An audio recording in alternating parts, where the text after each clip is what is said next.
I'm Bruce Buffer. It's time for the Anthony Gorgano Show! Good morning, everybody. Live from the Xfinity Studios. This is the Anthony Gargano Show presented by the Bet Park Sportsbook Online Casino app. All right, lots to get to. All right, some Eagles injury news. EJ will be joining us in 10 minutes to go over the suddenly decimated Birds. Nolan Smith is a huge one. So we'll talk to EJ about the Eagles injuries. But the big story on Action News, right, is the fighting Phillies, right? Last night, 8 home runs, 2 by Schwarber. He's now at 56, sniffing Ryan Howard's franchise record of 58. He's right on the heels. Needs 2 more to tie, 3 to break it. We got 4 games left, and it's like home run derby. Last night, watching him swing, it was like the home run derby. Like, he's just looking to just smash baseballs. And Edmundo Sosa, 3 of them. He had 3 bombs last night. Go figure. It was a party last night, a home run party. Phillies tie a franchise record of 8 home runs, 3 by Sosa, 2 by Schwarber. Bohm, Kemp, and Stott all go yard. Phillies all right. Now, Milwaukee wins.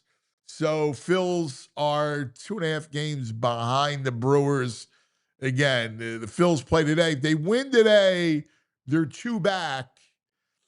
You gotta win all 3, and Milwaukee's got to lose all 3 to end the season. Probably unlikely. So, Phils probably will finish in the 2 seed. They clinch it with the Dodgers, so they at least have the bye going into the playoffs.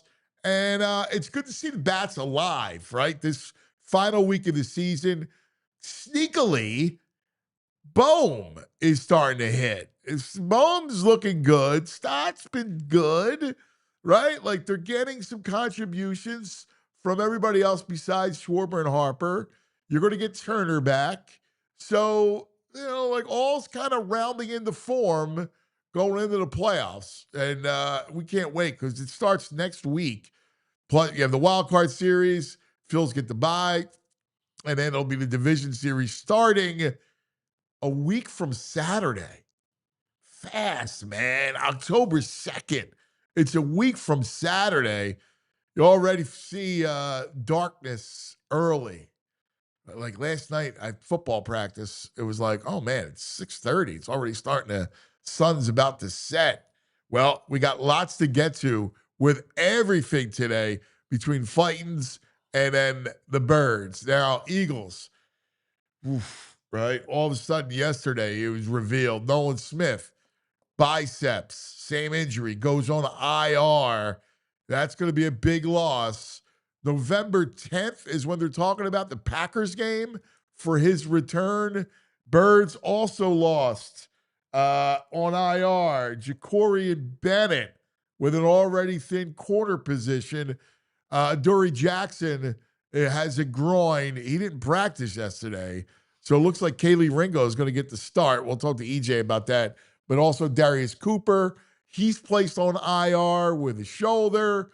So Birds lose 3 people. And yesterday, besides Dory Jackson, Zach Bond and our man Campbell did not practice. So Birds a bit banged up. The good news is you're playing Tampa, who's more banged up than you are.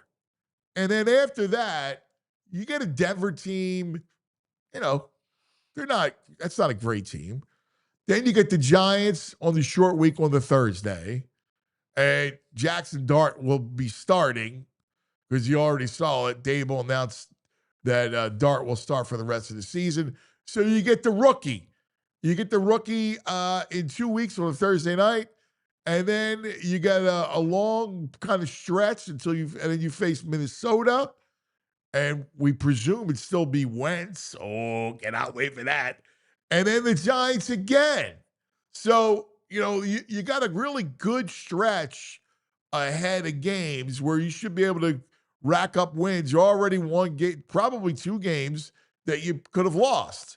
So you're sitting at 3-0. You're feeling good. It's a good time. If you're ever going to lose people, now's a good time to do it because I think you can win without them. And then that'll kind of set the stage. Good morning, VG. How are you? Pretty good. Pretty good. I like some bombs, a bye. Well, 8 bombs last night. Yeah. It was a bomb fest. Schwarber, 56. Too shy of the franchise record. With 4 to go against some bad teams with bad pitching. I think it's happening. You got the Twins for 3 and one more with the Marlins. Yeah, I think it's going to happen. Because he's going to go up looking just to crash, just to smash. He is looking to smash, but his swing is just effortless, man. It's so short and compact and quick. He's got a great swing. Man, oh man. You don't hit all those home runs without having I know, but swing. It's like last night. It's like, wow, there's wonder what the upper. But he's going for it. Like you say it. Like he's No, he's looking to hit home runs. It's gonna be fun. Man, no joke. He's got a great shot for it. He got 4 games. And it's great. He's just a DH. Doesn't take a lot out of him. They got nothing to play for, right. really. It's not like you're not even, it's not like you want to sit on the rest of them. Like you don't really need it. Get up and swing. Yeah, so you're fine. So he's going to take a shot at it. Yes. I like to see him go. I think, it'll be fun. It's going to be really fun, especially if he gets one more. Yeah, the next 3 days. Look, 2 and 4 to tie, 3 and 4 to have it. Him. He's like, he could hit 3 in a game. Dude, the stat that his, 23 home runs off left-handed pitching is the most in baseball history. Yeah. Like a left-handed batter off left-handed, more than Bonds, more than Babe Ruth. Yeah. That's wild. Yeah. It was a cool night for the home run because Judge went yard twice, Schwarber went yard twice, Rowley went yard twice. Oh, did he? I didn't see. Yeah. So all man, 3 the poppers are out there. All 3 of the sluggers last night all went yard twice. Yeah, and man, how nice is Edmundo? My buddy was like, "Do you see the post game?" I was like, "No." I went back and watched the post game where like he wanted to answer the first question in English without the translator, saying, "I'm so happy to be here. I want to win a World Series." Yeah, I love Sosa. Sosa, he's a likable guy. Yeah, he's there's no lying in you, Sosa. Yeah, I love Sosa. I think he's got. And listen, he's a valuable piece. Your boy Otto Kemp goes yard again. Yeah. It's going to be interesting to see what their playoff roster and their bench looks like. I know, because they're going to be right-handed heavy. And, I don't know. 3 catchers, Stubby go down, you get rid of the vibe. He's still around. I know, but he won't be on that. I don't think they're going to carry 3 catchers on the playoff roster. You think? He's not going to be on the roster, but he's still going to be around. Yeah. Vibes guy, man. Come on. He's going to be partying. He's going to still be hanging out in the dugout and stuff? Yeah. Okay. Yeah, you Fair don't enough. carry him on the roster. Are you nuts? Do you guys want a crazy? Do you guys carry Stubbs on the roster? Why? Do you guys want a crazy nugget that Shane Riley just said in the chat? Yeah, what's that? Apparently, Ryan Howard hit 55 and 56 on the same night against the Marlins when he got 58. Wow! Get out of here, man! Oh, nice work. So the parallel there is pretty wild. It is wild. Yeah, how about he's. I reached out. I was trying to get him. He's in Europe. He's coming back this week. Oh, Ryan Howard. Yeah, because I'd like to. I wonder if he'll be back for games in case he's around. In case the record breaks. Kind of cool to see it. Like and guys like that stuff. It's always good to pass the baton. Like 58's a monster number. What up? Yes. 58 home runs as a Philly is unbelievable. How about the Lizard too, man? He's worked his way. He's a number 2 starter, right? Yeah. Over Ranger.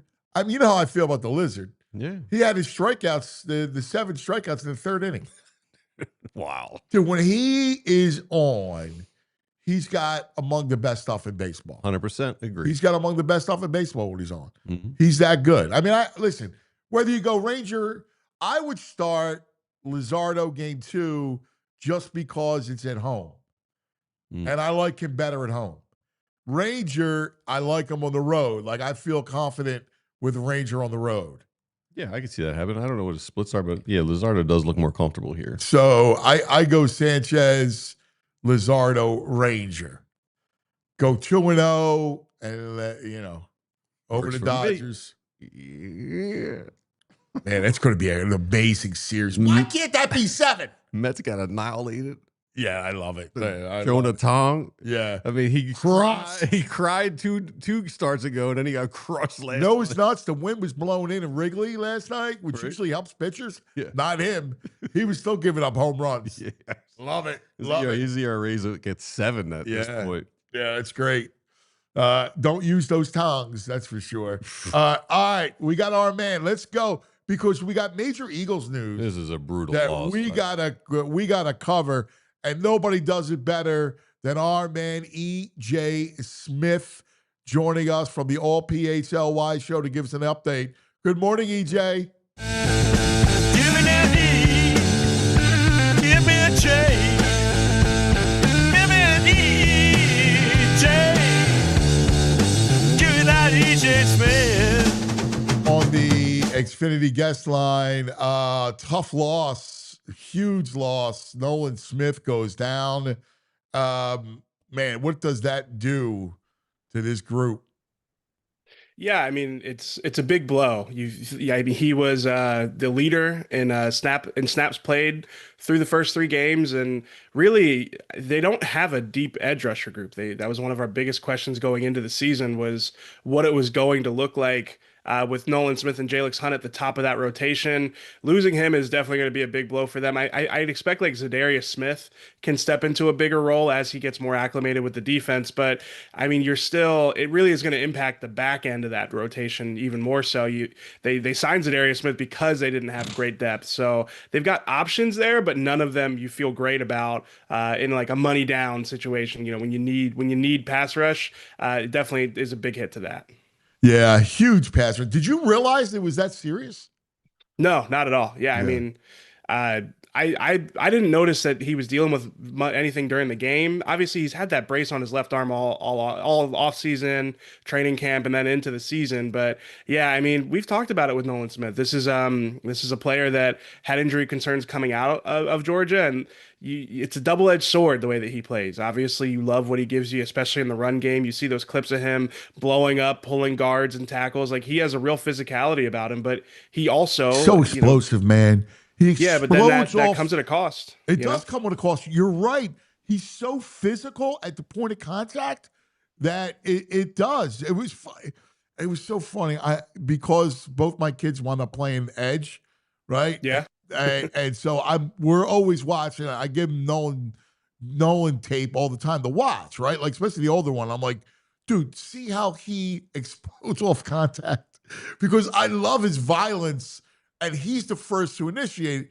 But to your point, it does come with a cost. So we're expecting him back by the Packer game, maybe November 10th? Yeah. It's definitely not something that's going to be season long here. My understanding is that they're hoping that all the guys they put on injured reserve yesterday, so him, Darius Cooper, and Jacorian Bennett, they're hoping that they all will be back around that Packer game after the bye week. After the bye week is really what I'm hearing. So yeah, I mean it's a stretch where they've got the Giants twice. But they do have some tough games in there. So yeah, it's a big loss. It's no way around. So how we'll get to Bennett in a minute, but how are we looking at the answer to this thing? Like, now, thankfully, you got a couple of veterans in there. Zadarius winds up being huge. The fact that you're able to sign him.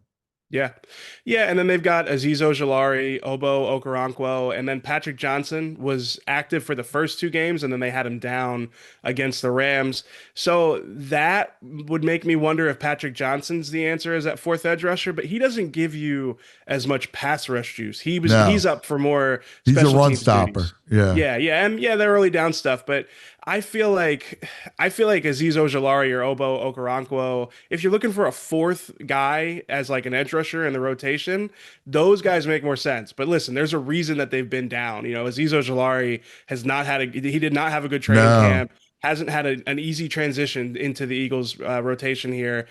So I remember Nick Sirianni said a couple weeks ago that he said to Aziz Ojulari, like, we're going to need you at some point. So maybe that was foreshadowing for this, now that they do need some pass rush juice. But again, if you told me to give you like a confidence rating on what Aziz Ojulari is going to give him, I wouldn't feel great about it. Again, he had like 1 good practice. It was a joint practice against the Browns.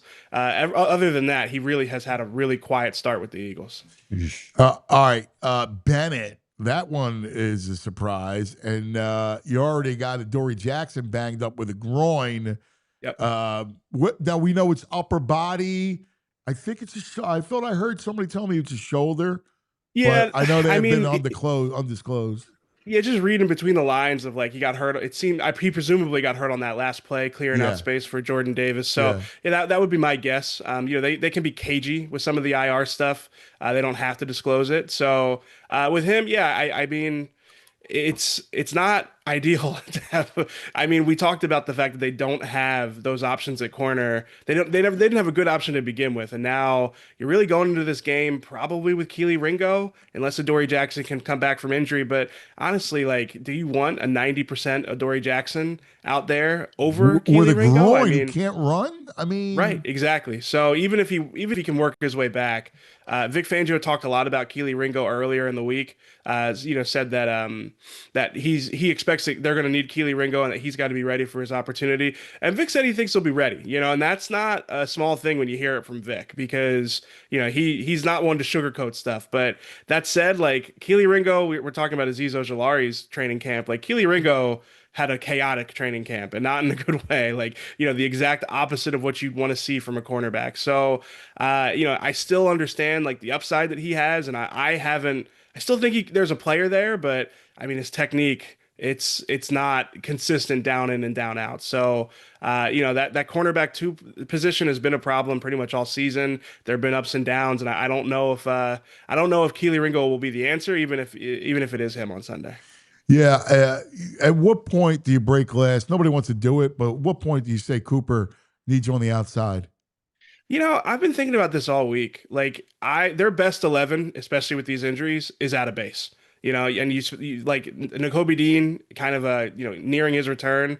You start to really think about what they could do out of base with Cooper as the outside corner. I know you can't major in that in the modern NFL. Like it's hard to stay in base against these light personnel packages, but I don't know. I'm with you. I think that Cooper outside is becoming a more and more real possibility. It is interesting to note that Perry Nickerson was among the players they added to the active roster yesterday. And I do wonder, like, is he your nickel with Cooper outside? So I think that probably what this is just getting more options, right? You want to have, the break, like you said, break glass in case of emergency in a game. If Keely Ringo's been struggling, if you don't have Adoree Jackson, you just need other options. And I think that is definitely one on my radar. Yeah, you really do. EJ, is there any word on or update on Nakobe Dean when he's eligible to come back or when he might come back?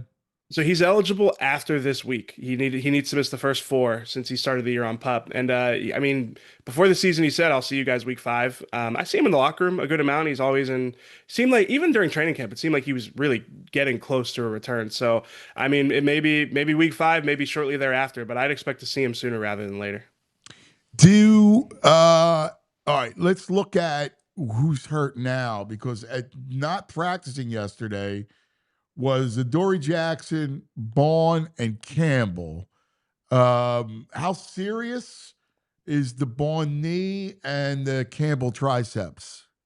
Yeah, so Bond went through, it was weird. He was listed as did not practice, but he did go through some individual drills. He said he was going to talk today when we approached him about it in the locker room, but he did say he's good. So I don't know. It was a bulky brace. I'm not gonna sugarcoat that, but he said he should be fine.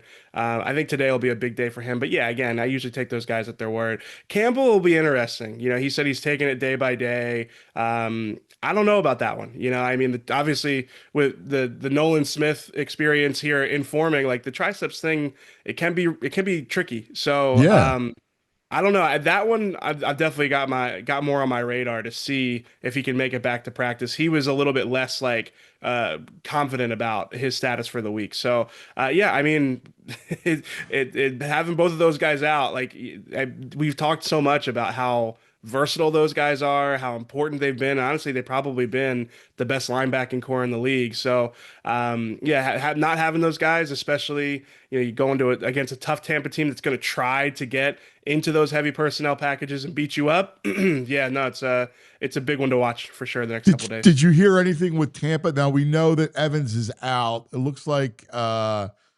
Godwin's on his way back. Wirfs, I think, is on his way back this week. Yeah, no, Todd Bowles said that he said that the end of the week will be important for those guys, but he did mention that Wirfs is on his way back.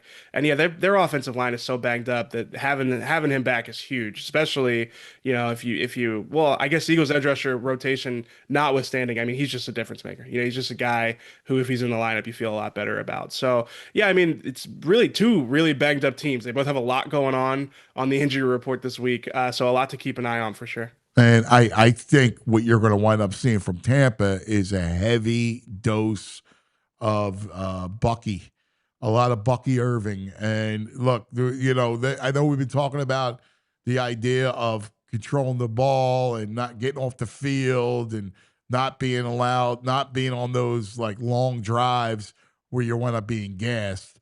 But it's even more paramount with two of your big studs probably not going to be there this weekend.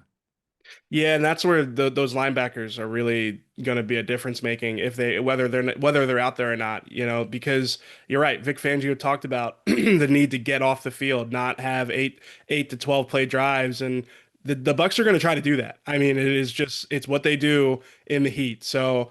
It puts even more onus on Jordan Davis, Jalen Carter. I mean, if those linebackers are able to play, and that's why I think that this might be a base game for the Eagles because they haven't been great against the run, especially out of nickel. And if you got Cooper DeJean on the outside, that makes it even worse against the run out of nickel. So it's going to be an interesting one to watch. It's going to be, I mean, the injury report, it really might determine what to expect from this game in a way that going into this week, I didn't expect. How do you deploy Quinyon? I mean, obviously, Buka is a dynamic rookie. They're banged up on the outside with no Evans. Still an IR, McMillan, who's actually a really good receiver. So, if Godwin comes back, do you just not even worry about it and just make sure Quinyon is on Buka? And make him travel? I'd probably lean that way because you just don't know what you're going to get from Godwin. Right. He might be on a pitch count. Obviously, I mean, he's just coming back from this ankle injury. He might not be in good enough shape to play the whole game. I think you probably take your chances against Godwin and hope. I mean, to say you hope that he's not 100% is probably not the right way to phrase it, but hope that he's not quite the player that he usually is quite yet. Hope that you maybe get a week off from Godwin there. And then, Egbuka, I mean, he's been super productive in the first 3 weeks. So I think that would be a good one for Quinyon to follow. I also do wonder, though, like Vic talks about how it's not ideal to have Quinyon follow because of what it does to the secondary, how fluid things get. So it could be a game where you just have them line up on sides. You try to get those safety pairings, static and have those guys a little bit more set in the defense. A little more bracket coverage. Yeah. Yeah, exactly. But I also think if Egbuka is giving you trouble, that's where you need to just go, okay, Quinyon, you got to get over there. Or Godwin, if he comes out of the gate hot. On the play where both defensive backs run into each other, do you know, was Quinyon traveling then? I can't remember. I just remember thinking that one was on Adore, taking the guy out. Yeah. Yeah. Honestly, I mean, Quinyon traveled pretty much the whole game. Because I agree with Vic. It does present a little bit of a challenge when you have one cornerback that's traveling. Yeah, I imagine he was traveling. He traveled pretty much the whole game there. And it's less worrying about Quinyon because you know what kind of player he is and he can handle that. No, it's the impact on the rest of the secondary. Yeah. Right. Yeah, exactly. And you think about the Eagles secondary just didn't have very many busted coverages last year. That was one of their biggest strengths, is that they were really good at passing off route concepts. Teams would come up with concepts to try and challenge the coverages that the Eagles call, and they were just so good at figuring out how to sort that out on the fly. They haven't been quite as good at it because I think they've got the moving parts at safety. Sidney Brown and Andrew Nakobe have been rotating in there, and then with the corners flipping sides so often, there seems to be like more lapses in communication. So honestly, I think that the Quinyon traveling aspect of it's not going to go anywhere, but I do think that Vic wants to just settle in on one safety at some point, and my guess is it would be Makuba. Yeah. I'm a little worried. I'm a little worried this week. Yeah, I mean, I think I think it's going to be, again, I keep saying it, but it's going to be a lot of Bucky Irving. They're going to want to run the ball. They're going to go heavy package. They'll get Cade Otton involved. He's a good tight end, right? Like they're going to look to try to match you up there. I see a lot of 12 personnel from them.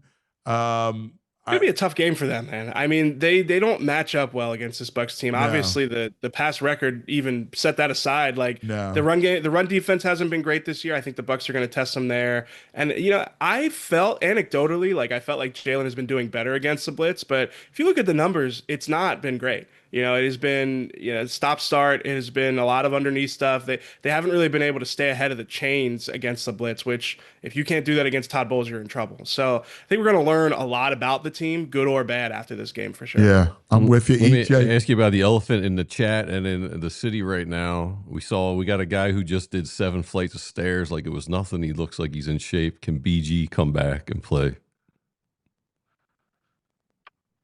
I mean, I think he probably could. You think about how he played last year. He looked great last year. So, I mean, I think he could do it. It's a matter of if he would do it. He had that ride off into the sunset moment. I know. But now they need some help. Yeah, now they need some help. I could see it. I could see it. Well, we'll see how he comes. We'll see how they come out Sunday. He'll be on Monday morning, and then we have the Brandon Graham show right here on PHLY. So we'll do our best to try to keep on top of that story. EJ, we love you, buddy. Great work. Great being on top of it. 2:00 today, right? Yep. Appreciate you guys. Thanks for having me on. Thank you, EJ. Thanks, baby. There he is, EJ Smith. Coming up, the editor from the editor's desk, our man Pat McClune, to go over the stories of the week, everything that's hot in Philadelphia sports. All right, let's talk about some of our friends. Let's go Cherry Hill Mitsubishi, baby. The most affordable 7-passenger SUV in America is the 2025 Mitsubishi Outlander. It's an amazing, amazing vehicle. Like, the Outlander, people love it. Like, they just love it. I don't know. It just sounds cool. You own it. I own an Outlander. Yeah, people it's the Mitsubishi, by the way, is #1 in customer satisfaction with dealer services among mainstream brands and SUV owners. That's not me saying it. That's J.D. Power. All right. And that's where that Outlander comes into play, man. It's a beast. You can combine that with the best warranty in the automotive business, 10 years, 100,000-mile powertrain, 5 years, 60,000-mile bumper-to-bumper. Don't settle for a lesser warranty. Be on the hook for costly repairs down the road. You got to go to Mitsubishi's. And if you're going to do it, you go to Cherry Hill Mitsubishi. Cherry Hill Mitsubishi is a Folk auto dealership. The best. All right, Charlie Folk. It's the second generation of dealerships. They've been around forever. Charlie's amazing. You do me a favor. The next car that you're going to buy, whether it's a Jeep, a Mitsubishi, a Kia, any of them, right?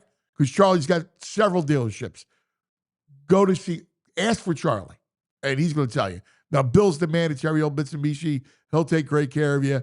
But Charlie is the head man. And he loves his customers. I've seen him in action. Loves them. All right? Drive home your new Mitsubishi today, just minutes from all bridges. Available online at cherryhillmitsubishi.com.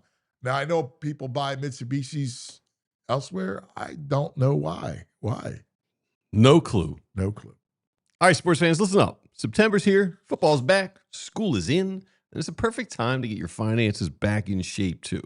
I've been checking in on my credit score lately, and let me tell you, if you are a member of TrueMark Financial Credit Union, you've got a serious edge. They've got this free tool called Savvy Money right inside their online banking and mobile app.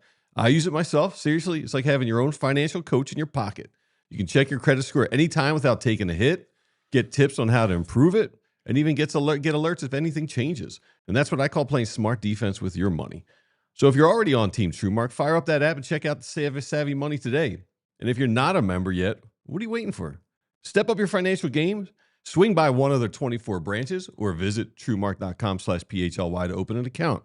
TrueMark Financial Credit Union is federally insured by the NCUA. Use that Savvy Money right inside the app. Super easy, very helpful. I like it. All right, time now to go to the editor's desk. Nice. Extra, extra, read all about it. This just in, ladies and gentlemen, and all the ships at sea. It's time for headlines from the editor's desk with Pat McClune. There he is on the Xfinity guest line. Our man, Pat McClune. What's up? How you doing, brother? How are you, boys? Good to see you on this foggy day. Yeah, it is a foggy It's always day. good to get here and do this when there's been like history right in front of our eyes. The last couple days between the Eagles on Sunday and last night's Phillies game, it's been really some special kind of history-making stuff. We were talking about it last night. I was just looking at it. We were talking about it last night. You know, this whole thing with Schwarber, it's amazing, man. I mean, truly, what a season. What a season. He is amazing. And, you know, the thing that struck me about some of the stuff last night is that when you really settle in to watch him, it's nobody sits back in a kind of stance like Schwarber does. He's just got this lazy, loose, almost beer league softball stance up there, you know? But then when he swings, it reminds me a little bit about boxing, guys. It reminds me in the sense that when Joe Frazier threw that left hook, he'd leave his feet sometimes. He'd throw it from so far. And Tyson would be the same way. But Schwarber's swing reminds me of that guy that's just inside the clinch and can generate so much power just in a quick jab, just from here to there. You don't even see the punch and the guy's down. It's just like the ball's coming in towards Schwarber and he's just laying back and it looks like he didn't even see the ball. And then he just uncoils on it and he hits it. And that second home run last night was a rocket. Rocket. My God. I know. From the second that guy uncoils to the time that ball is, I guess that's why they have that velo stuff. But it's really amazing to think from the second he uncoils until the time that ball's in the stands, how fast that happens. Yeah, you mentioned the uncoil piece of it is really interesting because he's low, right? Like he gets low and he's tight. He's got such a good loose grip on the bat. Like it's funny, you know, I always try to tell this to the kids about how you hold your bat because at a young age, they always grip it too tight, right? Because that's the one thing that you need to be to let the bat do the work is to not ground it into sawdust, right? Is to make sure your grip is like, and you watch Schwarber and you see it in his hands, and he's got such quick hands, way to uncoil, and the way he grips his bat, it's just textbook beauty. It looks like a little twig in his hand. It doesn't even look like a big bat. Just it is. You're right, Pat. It is like that. He's got that little snap, like a little snap punch. He just sits and waits on it and unloads. And I would bet if you really broke it down, and God knows nobody breaks it down like baseball statistics, that I think Schwarber waits a millisecond more than just about anybody else. I mean, some guys just kind of from the second the ball comes out, they're getting it uncranked. Schwarber just seems to wait that extra millisecond to see what it is. And then the swing's so quick. You know, you see guys that like the balls, they're just too late on it. But Schwarber, it's almost like God knows he strikes out plenty, but it's like it's never too late for him to turn on a pitch because he's so fast. Yeah, it's the truth. All right, let's go to our headlines. We got lots of headlines to cover. All right, we're going to start with the NFL and Goodell. Okay. Well, our headline here is more like Roger Badell. And I don't have anything good to say about Goodell. I mean, here's our man, Big Dom. It's pretty obvious that the guy could run an organization that makes a lot of money. But the stuff with the league, it's just infuriating.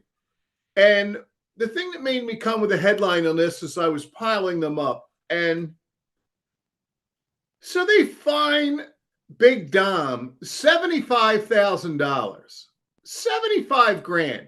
That is not insignificant, especially for Big Dom. And I know they can't, but I'm sure that the Eagles take good care of Big Dom in these situations. But by the way, it's the largest fine of the season. Yeah. Why? I mean, unbelievable. And here's the thing, Anthony. It's the most meaningless thing of all time. Your boys are going to have games that have great meaning to them. And really, in the grand scheme of things, what Anthony and Moss do this weekend are bigger games than the third NFL preseason game. That's what it is. It's the third NFL preseason game. I mean, any league that has any idea about how to operate or a feel for the game, here's what happens. I get that there's reasons you can't use your cell phone on the sideline and what that could translate to. What is wrong with this league? It's the third preseason game. The way this goes down is Dom gets some kind of notice or something that says, hey, man, look, we saw you on the cell phone down there. We can't have that. That happens again, we're coming down heavy. That's fine. But they throw this gigantic fine at him. And I just wanted to use it as a vehicle for the league. They're driving. It's just, you can't go wrong with football. But the way this league does stuff, they'd almost ruin a perfect thing. The other thing that drives me crazy real quick off of that, Pat. Read between the lines, right? So you're right, everything you say. Now, normally, and perhaps if it was anybody else in the league, they would have acted that way and said, hey, get off the phone, right? But if you got it out for people. Yes, I agree with you. With you. Ellipses. Yes. Well said, and I totally pick up what you're laying down. And along those lines, these fines on Saquon, he's getting fined for running over people. You know, Ray Nitschke and Walter Payton and Earl Campbell, they're all rolling around in their graves. What is going on here? He's getting fined for running over people. He's not acting like a ram and headbutting or anything like that. No. We can't have this. We can't have the offensive guy turning the tables on the defensive guy and running him over. That's fineable. And then they do this other stuff about emphasis. Okay, so you see what the emphasis is on these taunting things. And I hate guys that act like clowns as much as, but it's an emotional game and you do something and you got to let it out. These taunting, they're just, whenever they put emphasis, they wildly overdo it. These taunting things. I thought Puka's thing was ridiculous. He makes a big thing. He turns around. He flexes. He didn't do it in anybody's face. Boom. Oh, there you go. It's absurd. And then even when they do it, they still can't get it right. When Kelsey caught the pass, one of the few ones he caught, he gets down the right sideline, and the next thing you know, he's grabbing his crotch in front of the crowd. Okay, that's when you find somebody. Flag? No. And like last year's, here's another one I'll point out. Last year, the emphasis was clearly on a legal man downfield. And someday when it's quiet, and God knows it's not quiet, thank God, when I need a topic, I'm going to isolate on this thing because I've talked to 3 people involved in football who I wildly respect, and they all say they have no idea why that's a penalty. But anyway, the emphasis was on that last year. The Eagles have been through 3 games. Is their coaching that good that they're not doing it now? There hasn't been a flag thrown on that this year. It's ridiculous. I know. And you know, you can't screw up NFL football. You just can't. You can't not make buckets of money on NFL football. But boy, the way they legislate it, it's very infuriating. It is. Pat's fired up this I morning. I love like it. Pat's fired up, man. I love it this morning. I love it. Yeah. All right. Headline number 4, R.I.P. Banner Knee. And you know, everything's been done and written, and I'm going to get into that. Okay. I trotted out a old school Daily News cover on that, and it was great going down that rabbit hole. But I want to do 2 things here real quickly. I want to talk about, it just brought out the best in journalism on that stuff And how about this for a 3-man team here? I'm going to fall back on Ray Didinger, Stan Hochman, and Mike Sealski. 3 of the best the town's ever seen. And, Ray really waxed elegantly about Bernie. And Ray pointed out that he's really the only guy around who still covered it when Bernie did. And that's, sad with the passage of time.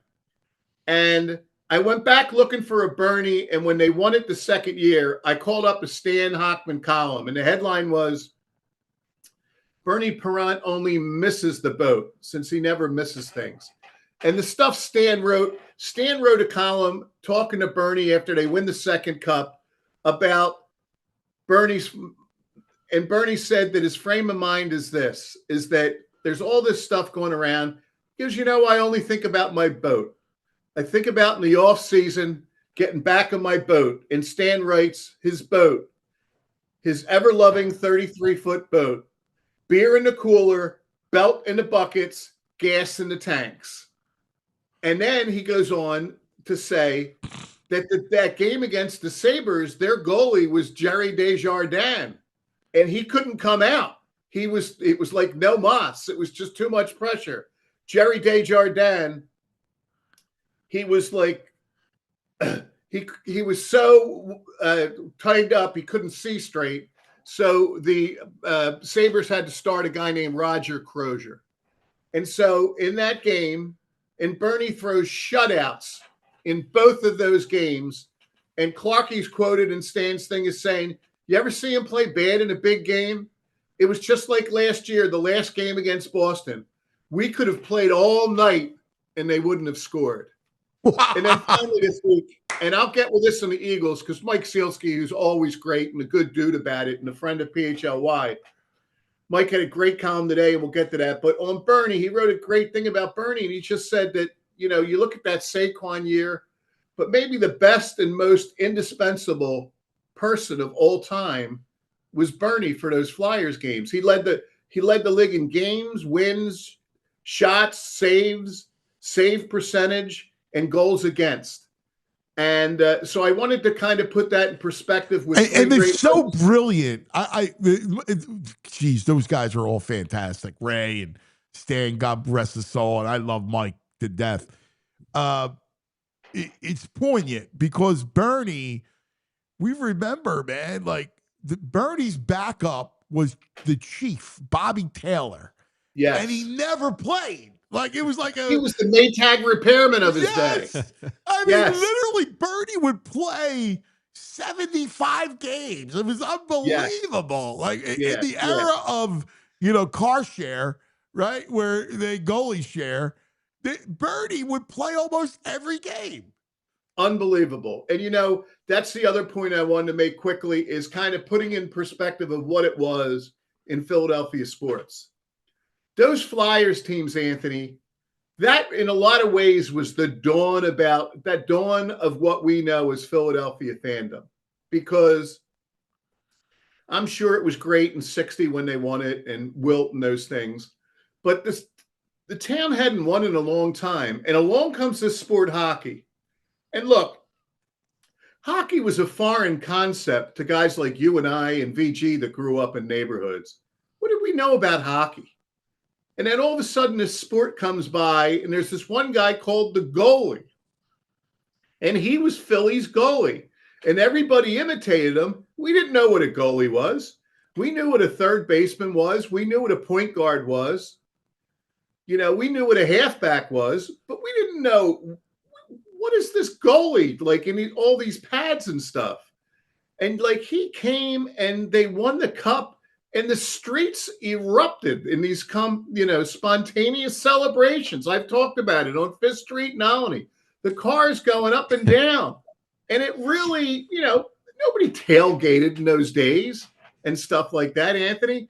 It just, the Flyers really, really captured the imagination of this city. And really, Bobby Clark was the face of that. But Bernie Parent was like this mythic figure playing this position that nobody grew up to be a hockey goalie, but that you just identified with. And it was really kind of a signature moment in this town that I think has kind of propelled us to what Philadelphia sports is today. I freaking love that. I freaking love that. Just amazing. Interestingly, I was on a call yesterday, maybe about a Flyers project and about a Bullies project, scripted project. And we were talking about tying today with yesterday and what was the through line from yesterday to today. And you're right. That team is what ushered in the Philadelphia fan, right? Like the true sports fan. We all got crazy. And then from there, it just builds, right? But that was the beginning of it because they won. They were like part of the town. You could touch them. You could go to Rexy's and touch them, right? Like they were a part of us. And it just ushered in. From there, the Phillies, the Eagles, right? The Sixers, like all that stuff started to build that momentum all the way to today where it's the crescendo where we're all about sports. It's a great point you bring up. Great point. And Anthony and VG, when the Flyers do win the cup again, and they will win the cup again, they're going to have somebody between the pipes that's going to be looked at like nobody's been looked at before from Bernie, because that position has really been a sore spot ever since Bernie left that franchise. Yeah. Yeah. I mean, the Pelly tragedy, you had Hextall for a minute, but, you're right. Exactly. Maybe Zavragin. Maybe. It could be Zavragin. All right, let's go to college football. Whiteout. College football. Last week, we had a bye week, so we introduced you to the 300-pound punter. Now, this is big stuff here. This is making a whiteout count. So here we go. Here's where we find out if that joke of an opening 3-0 start for Penn State and their opponents, whether it's been building up to a great moment. And you have number 2 against number 6, Penn State, Oregon. It's really a toss-up. The spread's 3.5. That has to account for the Beaver Stadium whiteout. And I'll tell you, we've seen a lot of stuff, and nobody's traveled the country and sampled stuff over the years better than you have, Anthony. But that Penn State whiteout is something that any journalist, any sports lover, somebody from Nevada or Tulsa, that you got to experience. There's like nothing like it. Like, I've been at those games, and the thing I notice is you bounce up and down in that rickety stadium, whether you're into it or not. The whole place shakes. And it is really one of the great atmospheres of all time.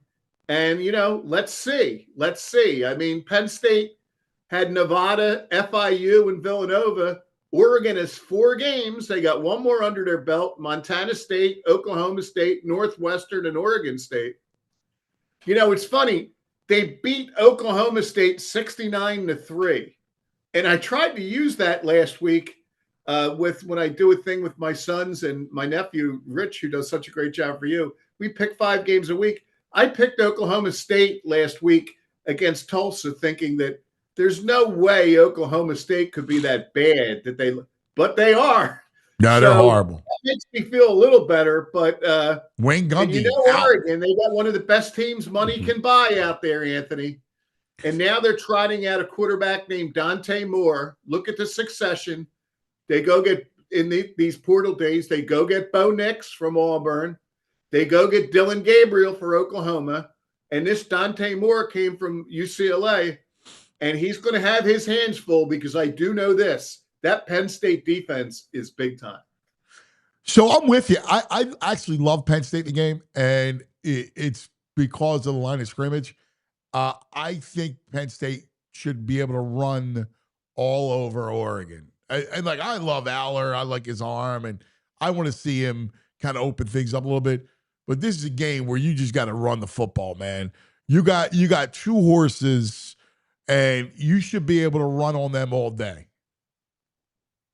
Yeah, that might have to be the way to go. And because if they can take the running game and the defense and take that combo, they could do it. And like, as we know, if they win this game, they, in a lot of ways, really set themselves up to definitely be in the tournament, because the next really big game is Ohio State, and they could even afford to lose that game if they knock off Oregon here, because I think, they got Nebraska, they got a couple teams that are tough, but they get a chance to go into Oregon State running the rack right into the thing. But it starts that they gotta show they're legit against a legit opponent on Saturday night. So it's going to be cool. Agreed.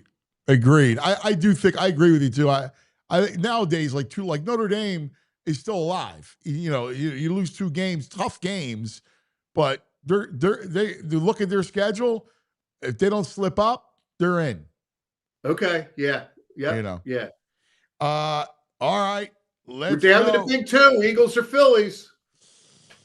Let's go Eagles.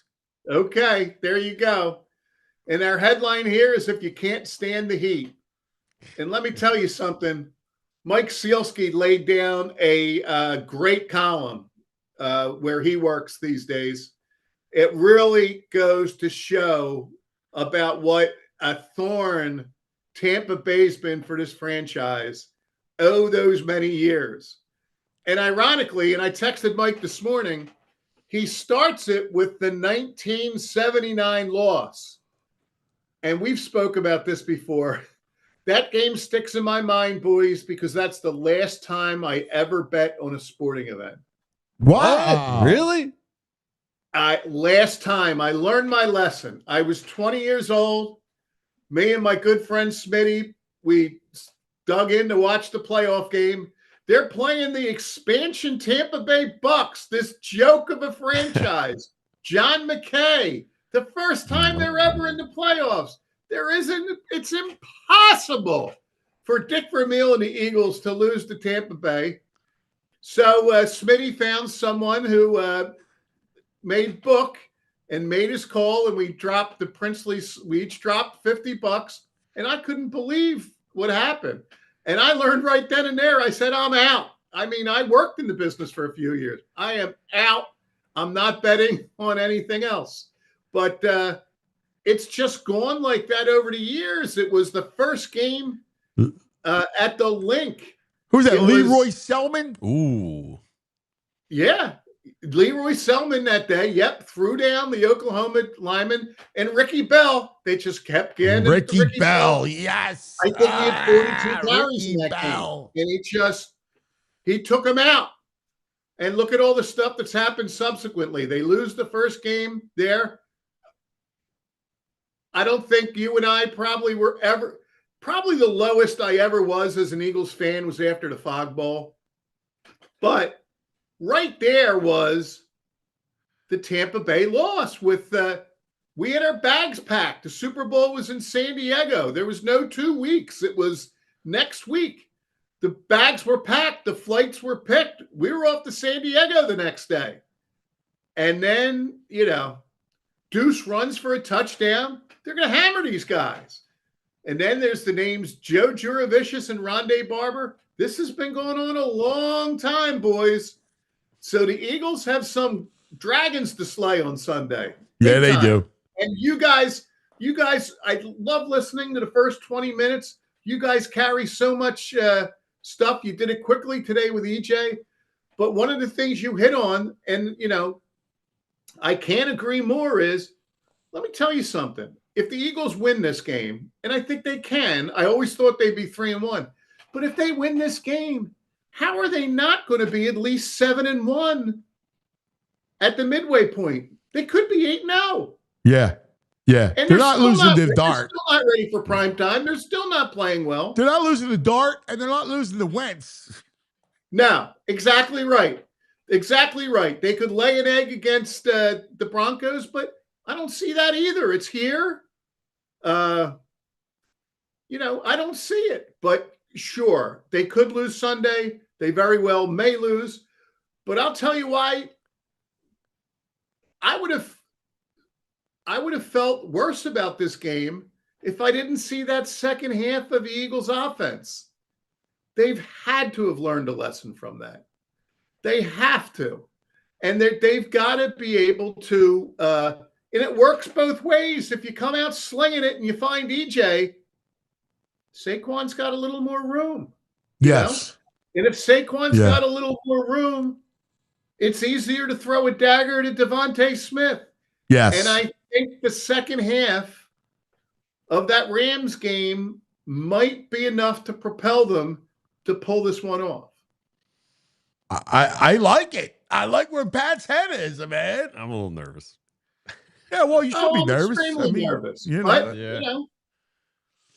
All right, time now for the top headline of the week as the Titans clinch the 2 seed, which will be a bye. Great minds think alike. The headline, that's the old one. But the headline was everybody homers, which I took out of Rich's playbook.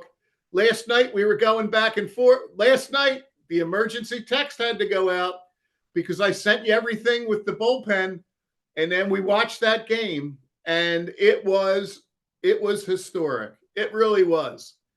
And I bounced back from a 3-year-old birthday party in between innings, and I got in, and Tracy rearranged everything, and I couldn't find a remote. So I missed the first Schwarber. But I caught the next 7, I'll tell you that. And it was very, very cool, I mean, every little thing about it was awesome. Stott hits the longest homer of his career. Yeah, just watching. And listen, I'll ask you guys this. You guys have, and nobody has a better institutional memory than you, Anthony. Have the Phillies ever had a better utility player than Edmundo Sosa? No. I mean, Luis Aguayo. Oh, Luis Aguayo. Right? Sure. Like you Tomas Perez, they've had really good guys. Right. Like, you had those guys, not like him. Sosa's because Sosa also absolutely murders left-handed pitching. He crushes. Yes. Like guys like Pedro Feliz would hit well against lefties, but not like Sosa murders left-handed pitching. Like if I see a left-hander in the playoffs, Sosa's in my starting lineup.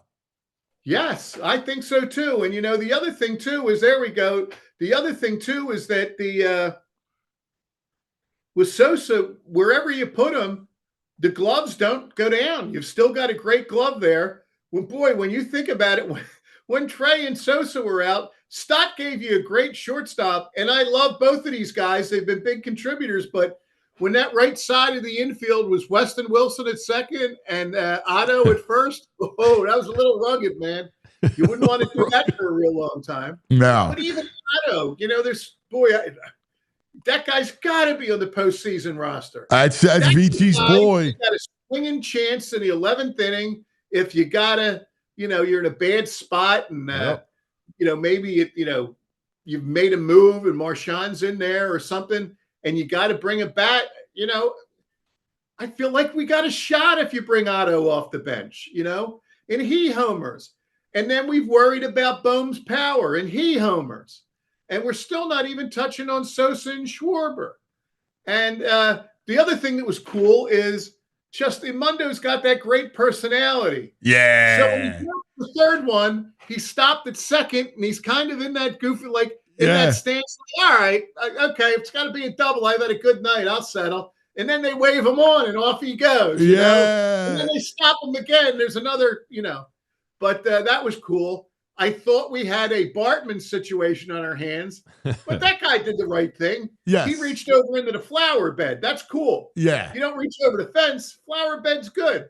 And when, great where all these cameras are, the Phillies broadcast did a good job. You saw that it clearly cleared the Asplund sign and it was in the stands. It was just it was just awesome. And the other thing is, I know I'm getting wound up. It was such a good night. When they talked about it after the game, Kruk made a great point that, like, that game was so great that it overshadowed an incredible pitching performance by Luzardo. Yes. And Yes. again, that's something you caught in the first 10 minutes that I wanted to say is that, yes, Sanchez starts the first game.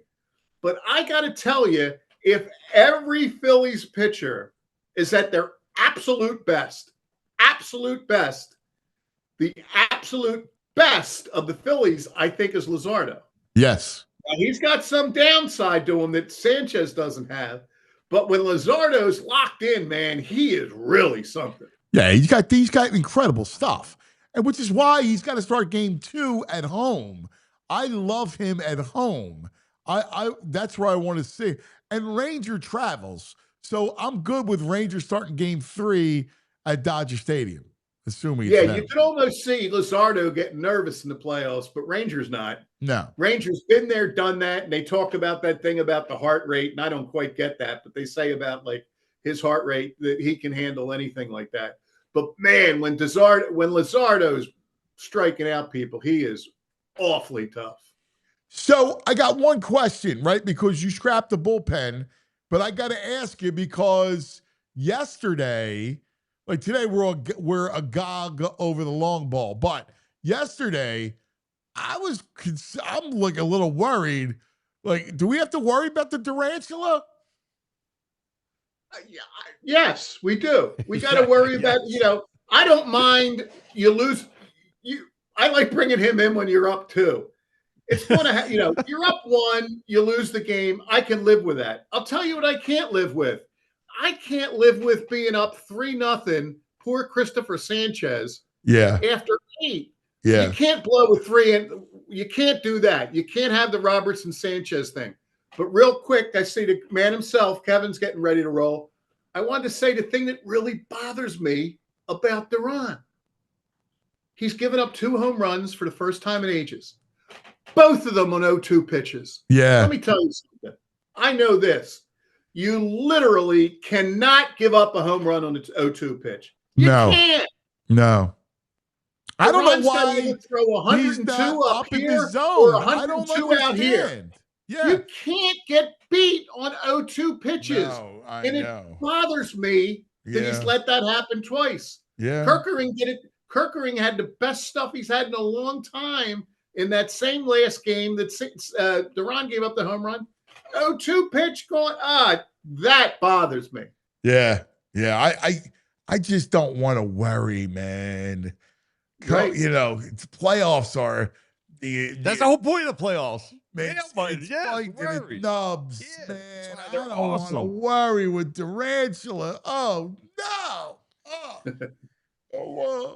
What did you think about real quick? Because I can't wait to talk to Kevin. There's so much to go with Kevin. What did you think about what Mike said? Sealski said this yesterday that he's against the theatrics. I know. I saw that. That's fine to have that stance. We're all about everybody's got their opinion. But that was a decision to make when they brought him here. And I love it. I would have liked to have been in there live one night to see that. I just think it's cool. But I'll tell you this. You can't stop it now. Well, no, listen, I agree. I even said it to Mike because I didn't really think about it like that. I love the way Mike thinks. And Mike was like, well, dude, it's karma, you're putting it out there. And I'm like, yeah, but it gets everybody fired up. Like, I can't put it away. The only thing that scares me is, you do it. If, God forbid, he blows a save, what do you do the next day? You got to do it again. It's ridiculous the next Right. day. Yeah, but you got to do it. I know. And it's going to have the potential to rub the fans the wrong way. But what are you saying to Duran if you pull it now? No, It's you basically can't. Like, look, dude, You you don't deserve this now. No. You can't do it. I don't think. No, you can't. It's got to stay. He's going to convert. I got faith in the tarantula. All right, spider bite. All right, we love you, Pat. Great stuff as always, man. Great stuff. Okay, guys, great seeing you. Good luck with Kevin. You'll be in good hands there. Thanks, buddy. There he is, the great Pat McClune, the editor. It's like Pat had like 3 Red Bulls today. He was had some great. energy He today. was fired up. I love him fired up, Pat. We got the great Kevin Negandhi coming up, which, I love. I just love Kevin. Can't wait to chop it up with him. And, of course, it's his day coming up. In like his college football stuff, I'm a P1 type. I love it. I'm locked in. Right what's on P, Saturday, what's you're your top viewer. Oh, okay. And it's like your number one fan. Like you got them. I'm a lock. Like I do my youth football. Right, I wake up early in the morning and do my Fox show. Then I'll do my youth football, and then I'm locked in on Kevin. All right, and I will be again this week. But we got to go over Phillies with them and Eagles with them. So much to do. But let's talk about some of our friends. Let's talk about Xfinity. Yes. Big football weekend ahead. We're just talking about it. So VG, we're gonna try to get VG right because his setup's a mess. I mean, it works fine for me right now. You got lagging, you're buffering, switching between apps to try to find games. Yeah, you don't do that. Big fans don't do that. That's called fan fishing. You want to fan fish somebody? No. All right. That's what I'm doing. You're a football fan. Get Xfinity. It's the ultimate sports destination. You find the best games, your favorite teams, all in one place. And the way you watch, next level. All right. It's the perfect fan flex. You got all the action right in your living room. Plus, Xfinity's best picture with enhanced 4K. So it feels like you're in the stadium. Ask Joey. Because Joey at home, that's his setup. Yeah, he's hooked up. Oh, it's his 5K. His parents set up. All right, not in his apartment. His parents set up that way. Sometimes you get 4 games going on. I'll have that on Saturday because why not? On top of real-time notifications, live stats you get right on your television. It's the best seat in the house every time. Next game day, make sure that big fan isn't a big fail. Learn more, Xfinity.com. Xfinity, imagine that. Restrictions apply. All right. Now let's talk about Parks Casino. Big story going on at Parks Casino. A lot of fun. You ready? Baseball players around the corner. And my friends have a big Parks Casino event happening this coming Monday night. Get you ready for the Phils. A roundtable of playoff talk. You ready for this? Whole lineup led by the skip. What? Charlie Manuel. Hell yeah. Then 3-time All-Star John Kruk. Oh, nice. Then Ricky Bo. Oh, man. Ben Davis. Tommy Green. All 5 former players, one place Monday night, 6 o'clock, talking playoff baseball at the Bet Park Sportsbook inside Parks Casino. And the event is free. Free. Seating is limited. First come will be first to be seated. 6 p.m. Monday night, September 29th at the Bet Park Sportsbook inside Parks Casino in Ben, Salem, Bucks County. There you go. Take Street Road exit off 95, the PA Turnpike, exit 6 off the New Jersey Turnpike to Parks Casino. Charlie Manuel, John Kruk, Ricky Bo, Tommy Green, Ben Davis, talking baseball at Parks Casino, presented by the Parks Casino and Sportsbook app, where there's always another way to win. You're going to be 21. Gambling problem? Please call 1-800-GAMBLER, betparks.com. All right. Now, the hometown hero. I love our Thursdays, and I love our visits with the great Kevin Negandhi.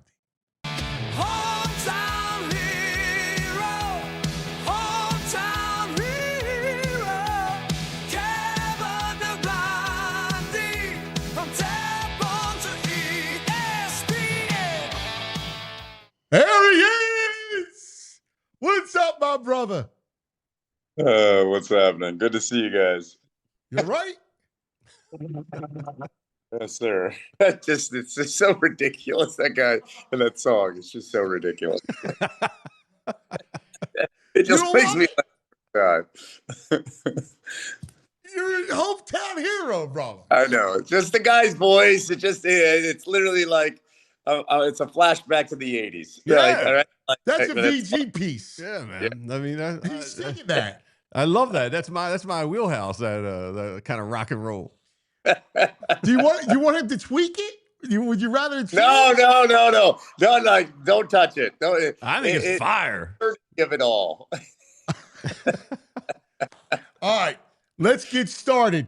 We got to talk Phillies. We got to talk Eagles. All right, but I want to start with the whiteout because this is going to be right in your wheelhouse. This is a huge game, and in a big way, it's going to set up Penn State season. Happy Valley whiteout against a very good Oregon team.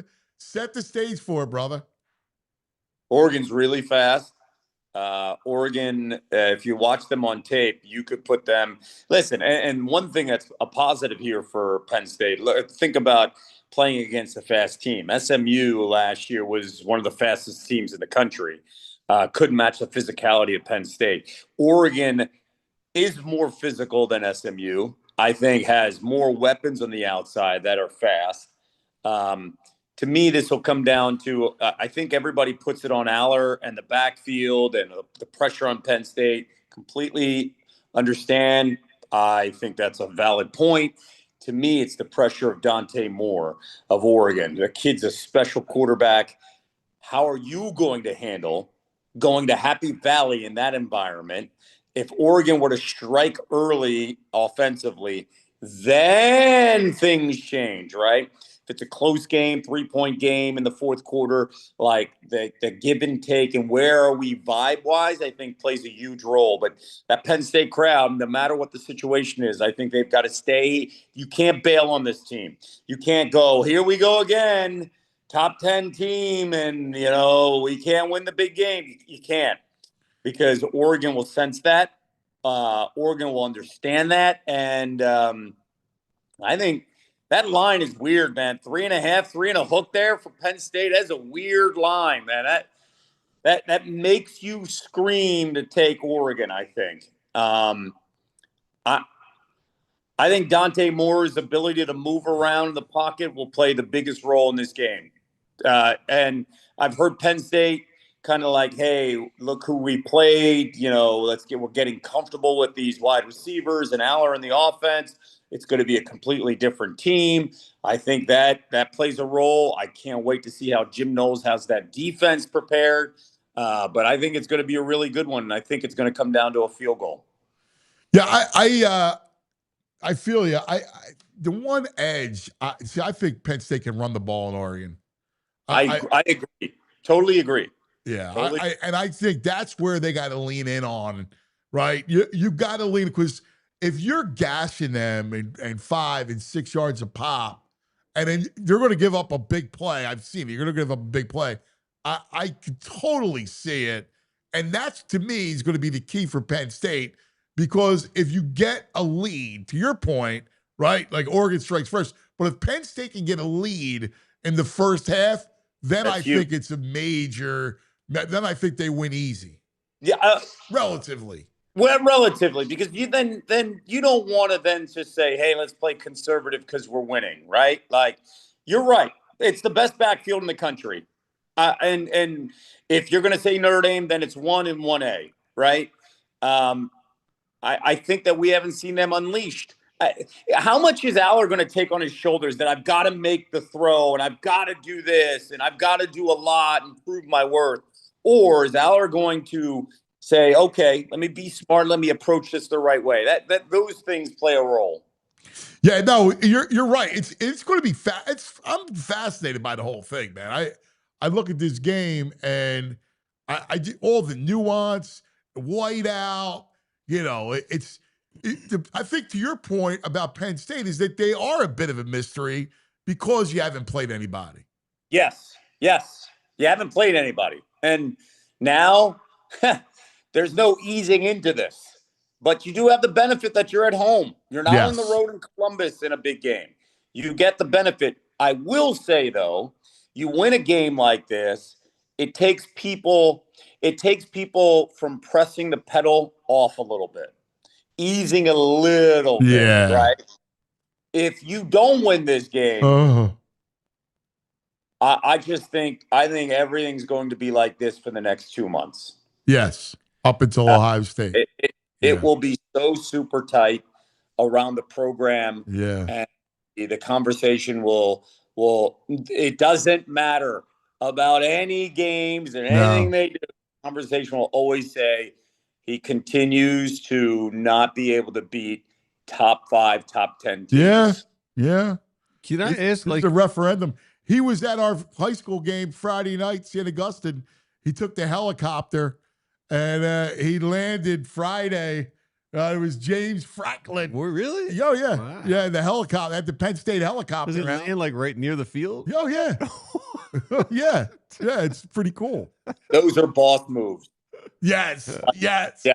And you only see that in top 10, top 15 programs in the country. Yeah, Matt's got the Husker jet because they have a bye week.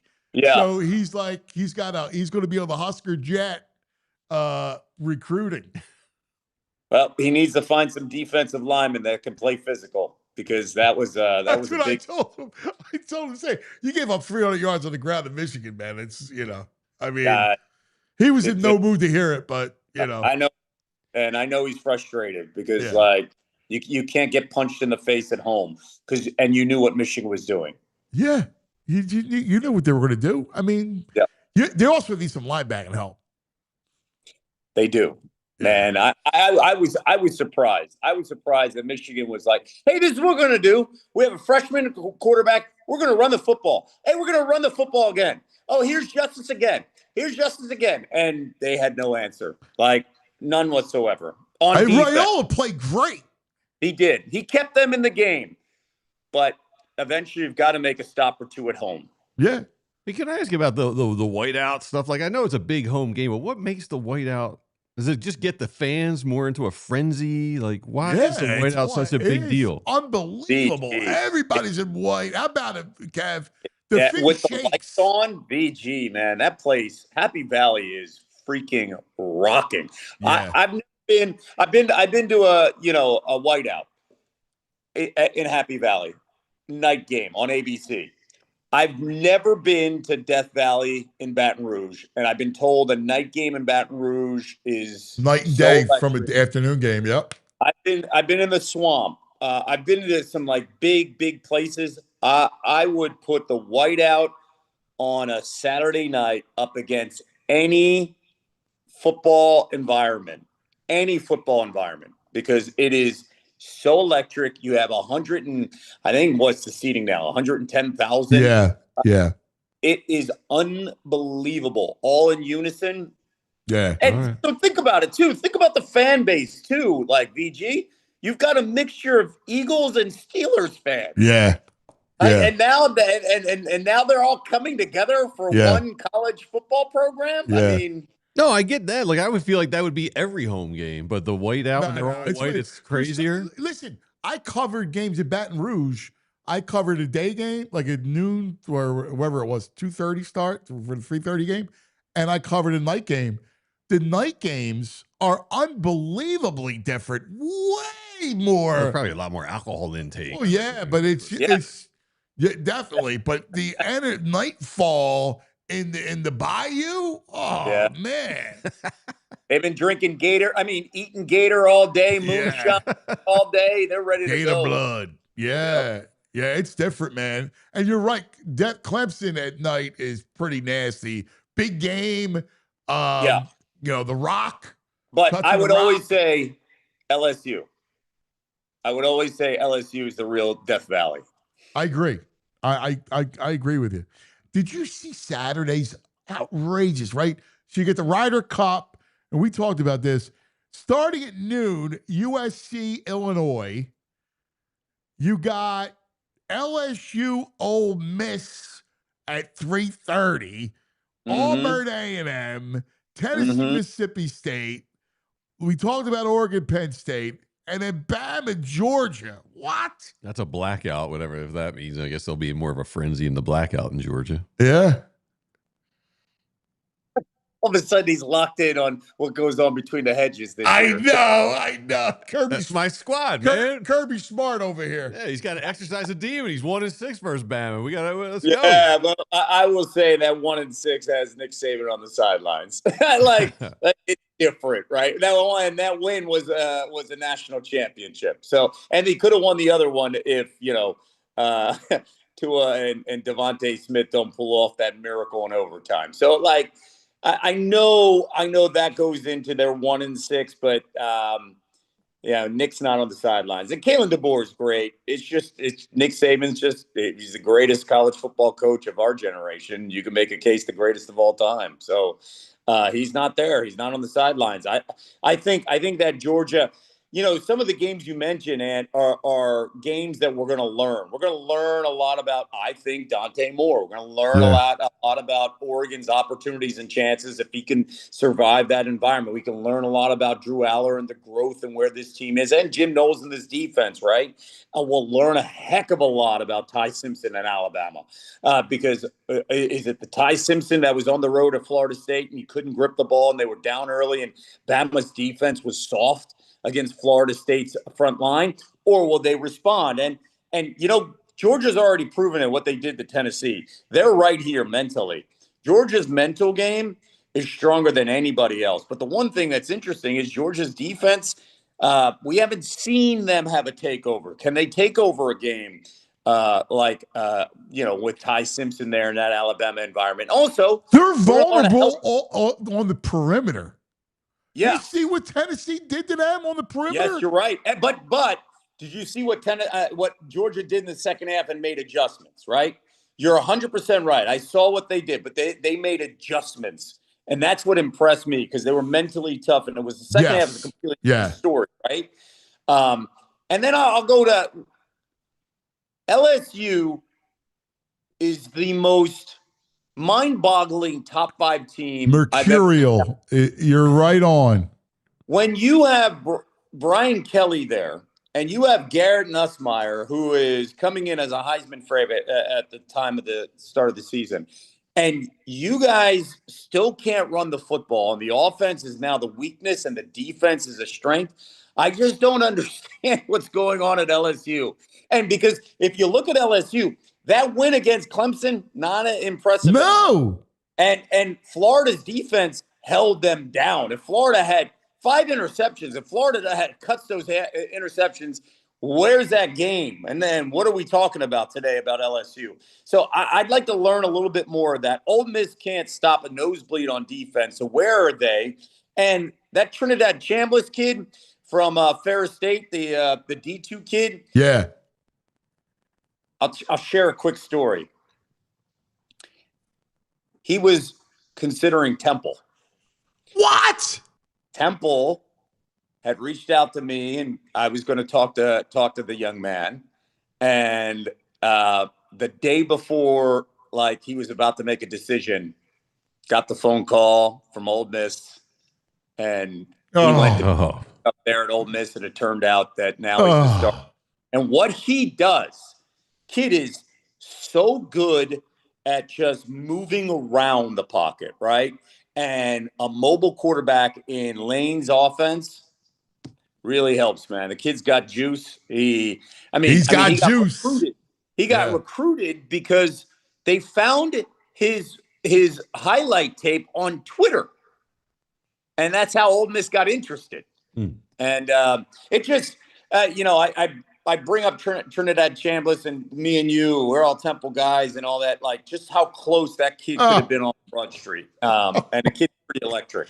Oh, my God. That LSU game, you bring up the Oregon line at 3.5. That LSU line, I mean, they're begging you to take LSU. Ole Miss is -1. Yeah, they are begging you to take it. Yes, they without question. And that thing's coming down to a kick. Mm-hmm. All right, let's go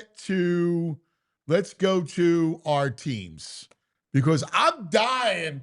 I'm dying to hear your takes on all this stuff, right? So let's start Phillies. Yep. So, all right, looks like the 2 seed.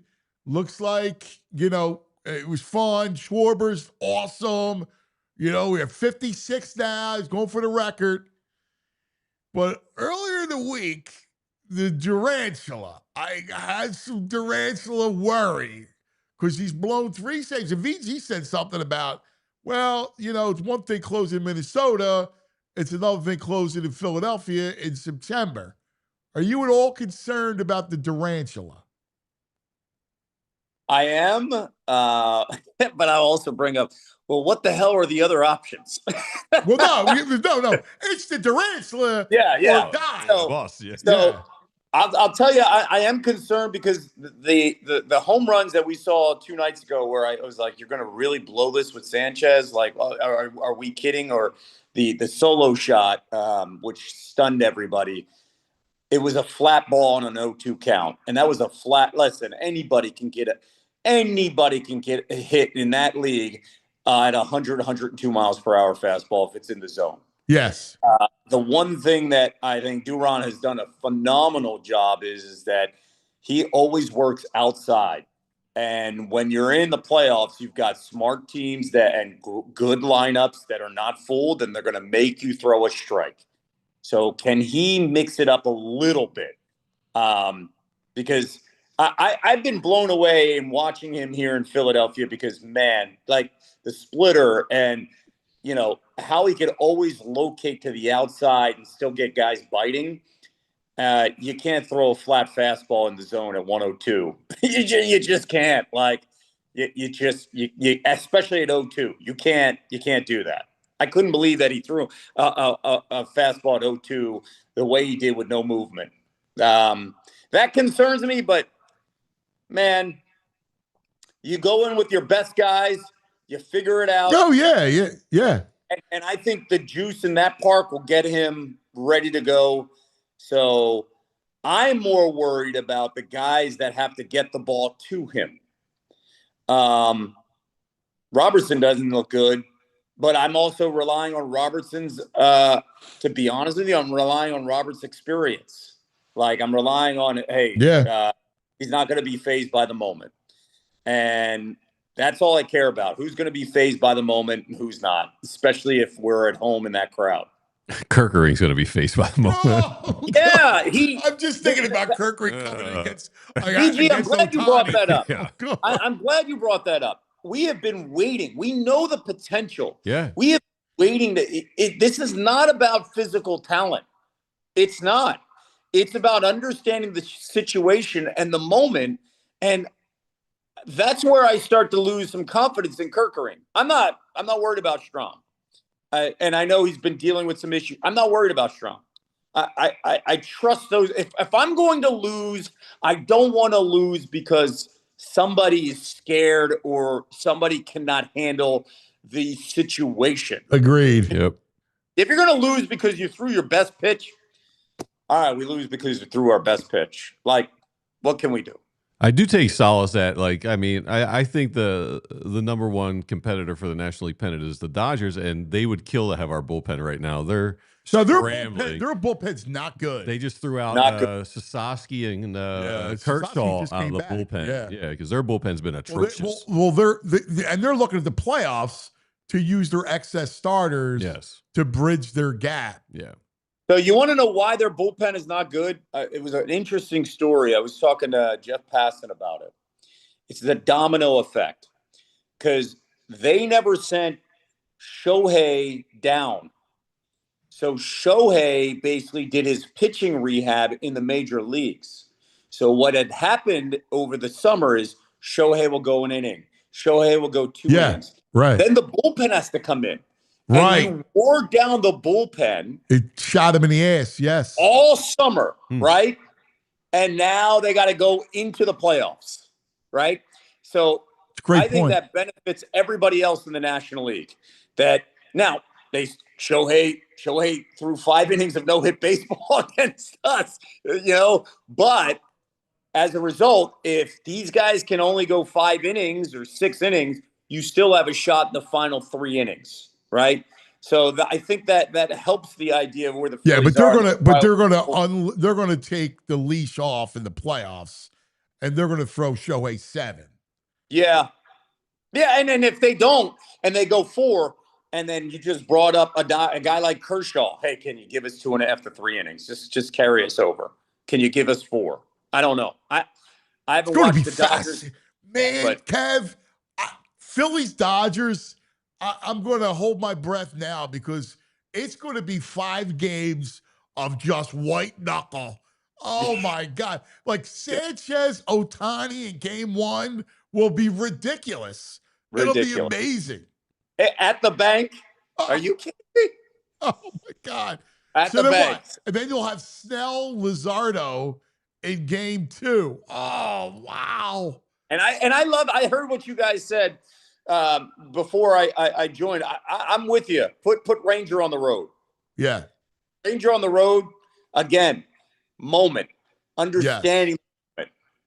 If I've got to lose with Ranger, I will lose with Ranger. I will trust Ranger no matter what because he showed us in the past. Me too. To me, the interesting thing is going to be, I guess you should be able to come back with Sanchez in game 4. Yes, if you need him. There's a weird day off between games 1 and 2, I think. Yeah. Isn't this amazing though, man? God, and I hate to do this, but God, what position we would be in if we had Wheeler?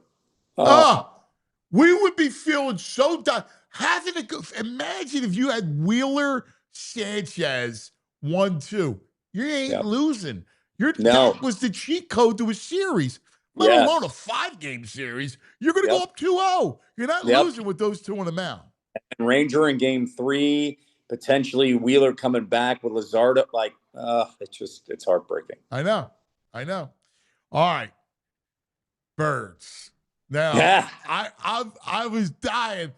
What was it like in the Negandhi household in the first half of Sunday? Okay. So I it's 7-0. They get the ball interception. We feel really good. And then we have to leave because my son has a 2:00 flag football game, right? So we got to leave literally in that window, right? And I left when it was 7-0 because I had to leave because I'm coaching the team. I had to be there ahead of time and all that stuff. So while I'm coaching this game, my 13-year-old son, is watching the game. And he's like, I'll help you, coach. But what he was doing was, Dad, they scored again. Dad, they're down now this. Dad, they're down like that. And at one point, I was like, don't tell me anymore. He's like, it's 26-7, Dad. I'm like, so we win our game. We come back and win our game. We get home. And as soon as we get home, A.J. Brown scores the touchdown. and then we sit down and we watch. No, it was Goddard who scored. And then the next drive, A.J. Brown scores the touchdown. And I'm like, okay, I haven't seen any of the bad parts. This is all because the whole family's back together, and they're winning because we're back together. That's right. And I was like, listen, like that window when we weren't around, they scored 26 points, and they didn't score again. So we were pretty proud of the comeback, and obviously, my 13-year-old said, I bet you he blocks it. And I was like, they've already blocked it once. There's no way. I said, and I was more mad about a couple of things. I was really pissed off at when they were inside 2 minutes, and I think it was a third down, it was a second down, and Jalen had to get rid of the ball, and he threw the ball to Saquon, and Saquon had to catch it, but he went out of bounds. He caught it, and it stopped the clock at 1:55. Yeah. My first thought was, we just left 30 seconds extra on the clock because they eventually scored on the fourth down. But I had immediate, like I said, Stafford's going to move the ball down the field and they're going to kick a field goal. Because I was like, we just left too much time. Because by him going out about, you're dead right. Dead right. I thought the same thing. Or if the Rams used the timeout, that plays a role on the drive. Correct. Right? And I was so angry about that I said that's going to be the difference in this game. And I hope somebody talks about it. Well, you're dead right. And it was funny. I had the same reaction you did.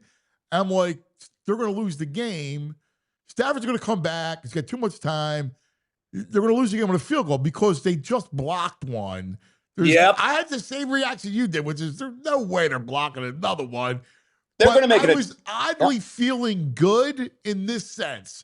I'm like, all right, well, they came back, fell a little short. I feel so much better that they had the second half that they did. So, I wasn't even bitter. I was just expecting the loss. And then the block comes. You're like, oh my God, this is amazing. It was unbelievable. And then they showed life, to your point. It was the finally a half of football after 3 games we were like, that's what I know. And you know what that was? That wasn't about a scheme. That was just about our stars are better than your stars. And we have multiple stars. And we're going to use multiple stars. I don't understand what's going on when you watch the offense and it's just drab and the route trees are just boring and predictable. And I just love that it felt like the quarterback said enough. And I'll add one other thing. I think the quarterback 2 years ago when they went through this whole thing, 10-1, and everybody was frustrated, right? I don't think the quarterback, and he had just come off the Super Bowl, but they had lost. Jalen Hurts is a different guy. By winning the Super Bowl, Jalen Hurts is like, enough.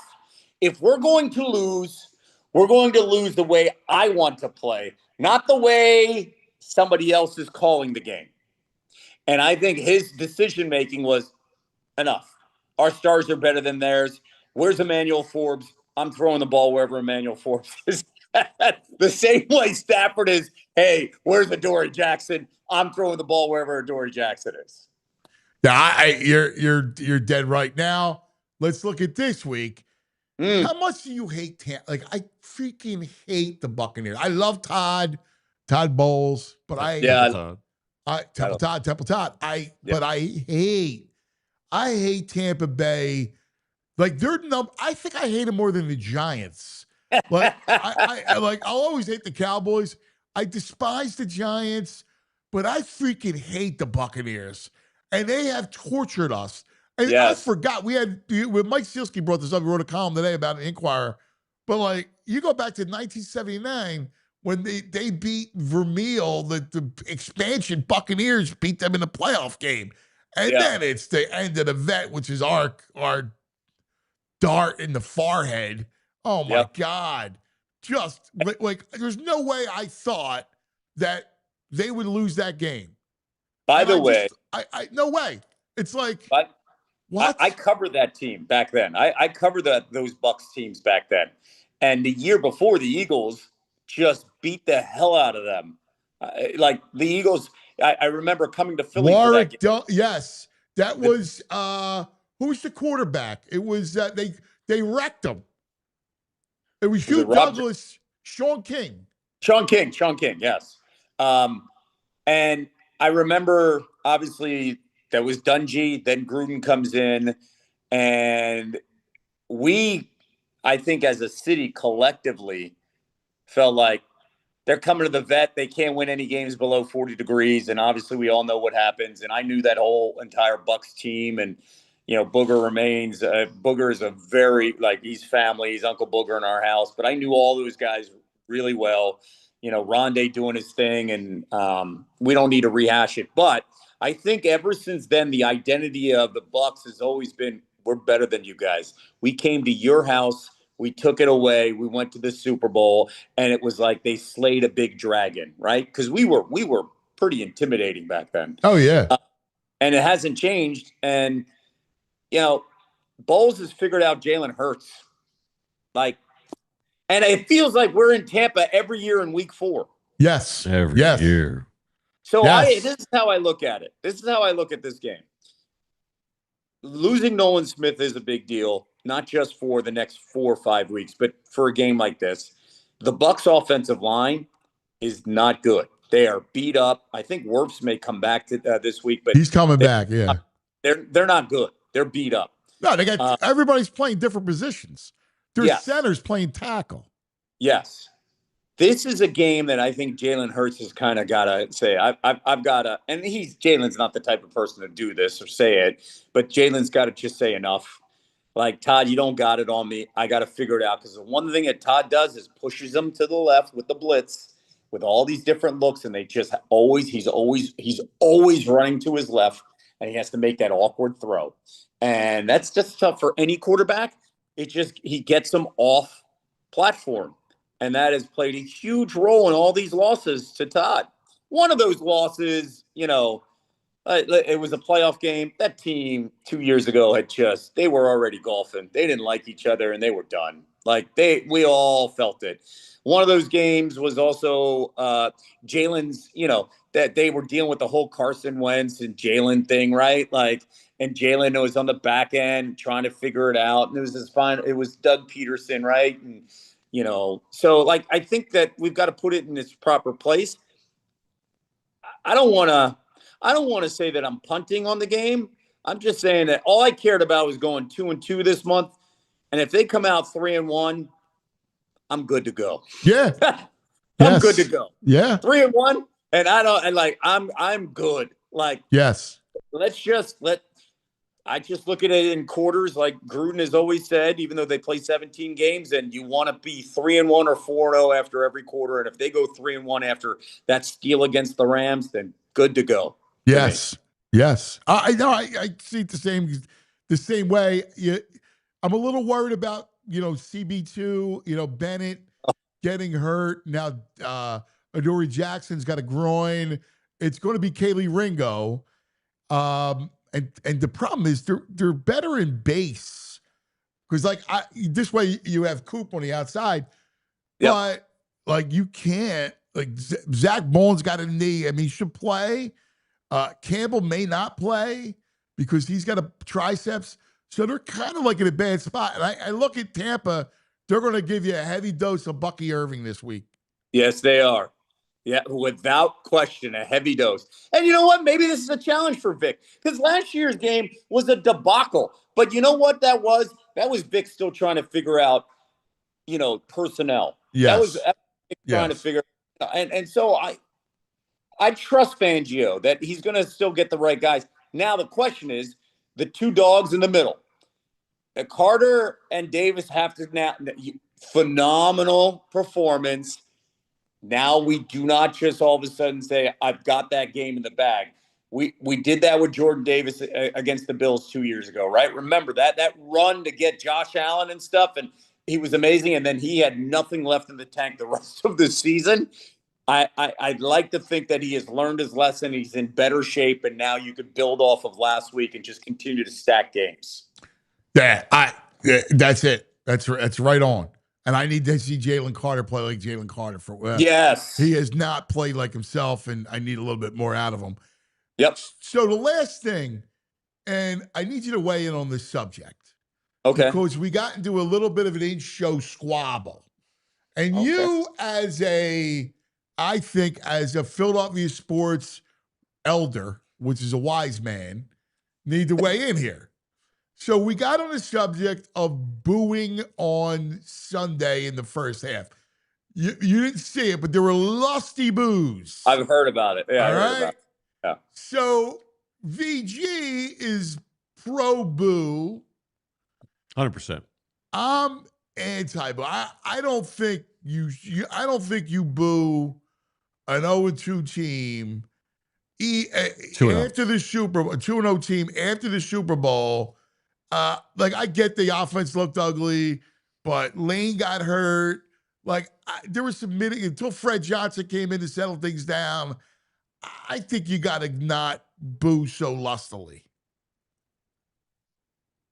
I see both sides. I see the buildup of frustration for the fan base that knows just how good this team can be. Mm-hmm. By booing, we boo because we care. Mm-hmm. Right? Yes. It sounded like an entitled boo. Boo of entitlement. That's a bogus argument Sealski brought up yesterday. That I don't know boo if it's is a entitlement. lame argument. You know what this is? I also think there's a generation of younger people that just say, well, you know what? What are we supposed to do? Let's boo. Because that's our reputation, and let's just live in our reputation instead of actually just understanding, as non-football guys like Andrew, boo. Yeah. You started out right, Kev. Now you're veering off course. Can't even imagine being to 2 Super Bowls the last 3 years and winning 2 in the last 8. Right? Exactly. There's a piece of us that's like, oh my God, holy cow. So I think that the booing is frustration, but I also think that the booing is hey, this is what we do. Let's boo now, right? And, Yeah. I think the booing was more, yo, get your head out of your rear ends. Let's get this on track. Let's go. We know you're capable of. Let's go. This is ridiculous. Yeah, Minus I can 1 see that as yards well. passing.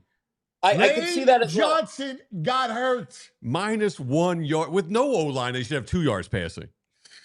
So, everybody has like they talk about when you win a championship, there should be like a 5-year honeymoon. Our honeymoon doesn't even last 5 weeks. That's at least 5 minutes. Listen, did you not pay attention to Nick Sirianni? They're not defending Super Bowl champs. That's last year. We're just trying to win stop another with that Super stupid Bowl. arguments. That Ridiculous. last year. We're just So following the stupid. lead of our coach, So our leader. stupid. Yeah, our leader. Yeah. You ripped the guy forever. Shut up. Get out. Get out. Show some respect and appreciation. You guys, We did that. That was the parade. The parade was the appreciation. He never saw what you saw. The bad football, ugly football for our whole childhood. Yeah. Like the idea that that we are the standard. Yes. That's always compared to when it comes to franchises. Right. Boom. Right. Never would have thought that. Thank you, Never wise would. man. Thank you. Thank Yeah. you. We love you, brother. I'll be watching. I'll be texting you, bugging you at work.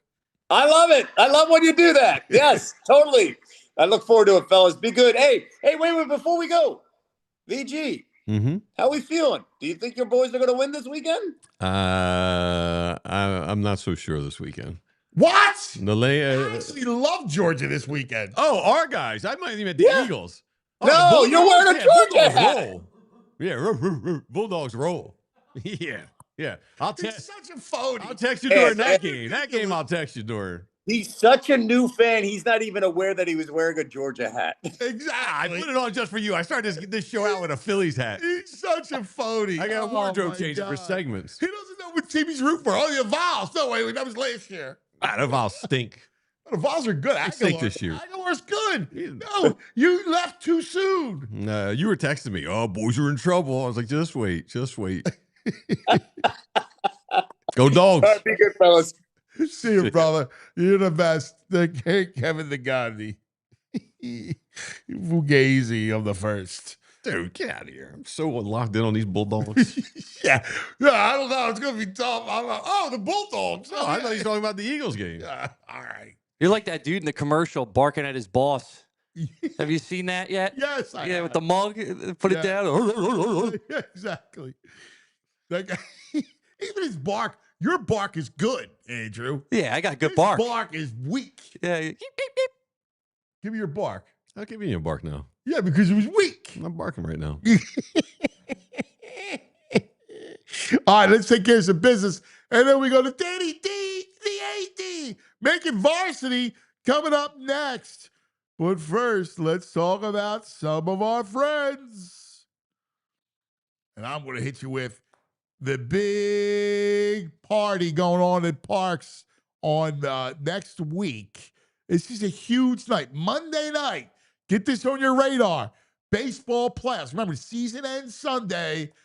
The wild card, and then the division series starts next Saturday for us. Here it is at Bet Parks, a round table event for the ages. A whole lineup of Philadelphia baseball alumni led by 2008 world champion Charlie Manuel. Yes, three-time All-Star John Kruk, Ricky Bo, Ben Davis, Tommy Green. All 5 former players in one place this Monday night, 6 o'clock, talking playoff baseball at the Bet Park Sportsbook inside Parks Casino. And the event, free. All right? This is amazing. Seating's limited. First come will be first to be seated. Start time 6 p.m. Monday night, September 29th at the Bet Park Sportsbook inside Parks Casino in Ben Salem.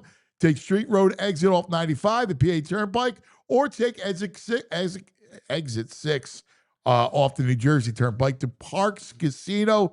Charlie Manuel, John Kruk, Ricky Bo, Tommy Green, Ben Davis, all talking playoff ball at Parks Casino, presented by the Bet Parks Casino and Sportsbook app, where there's always another way to win. You got to be 21, gambling problem, call 1-800-GAMBLER. All right, Rothman. We all know them. They've all helped us. Me, Tell Anthony. your story. Me, Anthony, Andrew. Oh, I broke my neck. I was near dead. And the Rothman guys in the trauma unit stabilized me and got me. So I'm walking. I'm breathing. I'm alive. So I owe it to Rothman. So let's talk about getting you back to what you love, especially this time of year. Biking along the Schuylkill, throwing a football with the kid, tackling that hiking trail to go see some nice foliage. It's tough when your body doesn't cooperate. It's tough when your body hurts getting out of bed in the morning. Well, that's where Rothman Orthopedics comes in. From aches after a pickup game to old injuries flaring up on fall adventures, Rothman's team of experts, they're there to help you. With evidence-based care and a commitment to restoring your mobility, they get you back out there doing what you love and stronger than ever. So don't let pain put your fall activities on pause. Visit rothmanortho.com/PHLY to book your appointment today and get back to doing what you love. And more importantly, doing what you love pain-free. Pain-free. Pain-free. Rothman Orthopedics, getting you back to your fall game is their mission. Yeah, we love our Rothman. All right, now time for Making Varsity. Brought to us by, that's right, the Folk Auto Dealership, Cherry Hill Jeep. Making Varsity, our man, Danny D, the AD. Good morning, Danny D. What's going on, cuz? Is that your office? Oh, yeah. Oh, look at that. Teamwork. Teamwork. We got a 1% better every day. We got a grit. We got a definition of grit on the wall. You're like this, Ant. 10 things that require zero talent. Being on time, work ethic, effort, body language, energy, attitude, passion, being coachable, doing extra, and being prepared. Let's go. I love it. That's my message. Zero talent. Every day. If 10 only the things little that one take would, zero talent. Exactly. Yeah. Moss be like, yeah, that's for people with zero talent. Don't bother me with this list. This is a bogus. This is not for me. This Yeah, list. I got talent. Give me the list for talent, kids. Freaking punk. Come on, man. My God. This would separate you. This would separate you, man. It's Exactly. different. Exactly. They'll tell you talent separates you. That's what Moss says. A team Moss. He's right on. Danny D, leader of young men. Let's go. Yo, VG, what do you got? Chihuahua bark over there? What's going on, man? Well, I got what? Chihuahua bark. You too, Ed too, Danny D. Come on, man. Well, you changed the hat up on me. I don't bark. I didn't join them for the bark. I joined them for the chant. All right. You know, who's that coming down the track? Down Me the road. Machine in the Yeah, red yeah, and black. Nothing finer in the all right. land than a drunken, obnoxious Georgia fan. Yeah, All let's right. go. Go Bulldogs. Does that now sound like a fugazi of the Oh, first? so good. So good. I'm going to have some grits ready to go Saturday night. Yeah. He didn't even know they're playing. So good. I love the hat change, though. I respect it. I respect the hat Thanks, change, man. man. If I get a clothing allowance here, it'd be nice. Really bump it up around here. Yeah, All for right. So what do we got on tap? What's happening in our local scene? A lot of great football action. Yeah, man. So we're going to touch on PCL, Interact, what's going on, boys and girls soccer, a little football. So football, Prep had a big win over the weekend. They played Good Counsel from Maryland, 24-0 win for St. Joe's Prep to get in the win column. Jet Harrison, another touchdown. I think he surpassed last season already through 4 games. I think he has like 8 or 9 touchdowns already. So Oh my God. Against great competition too. against top 25 competition each week. Young LaSalle Charlie was on bye. Folk slinging it. Yeah, oh, for sure. Charlie's playing great. LaSalle was on a bye, so they're 3-0. But they have a huge matchup coming up Friday night against Roman Catholic at Widener, 7 p.m. Friday. Widener. Wow. That's great. So LaSalle comes out the gate with the league starting up this week. So big test for LaSalle with Roman. And then next week is the big showdown between LaSalle and Prep.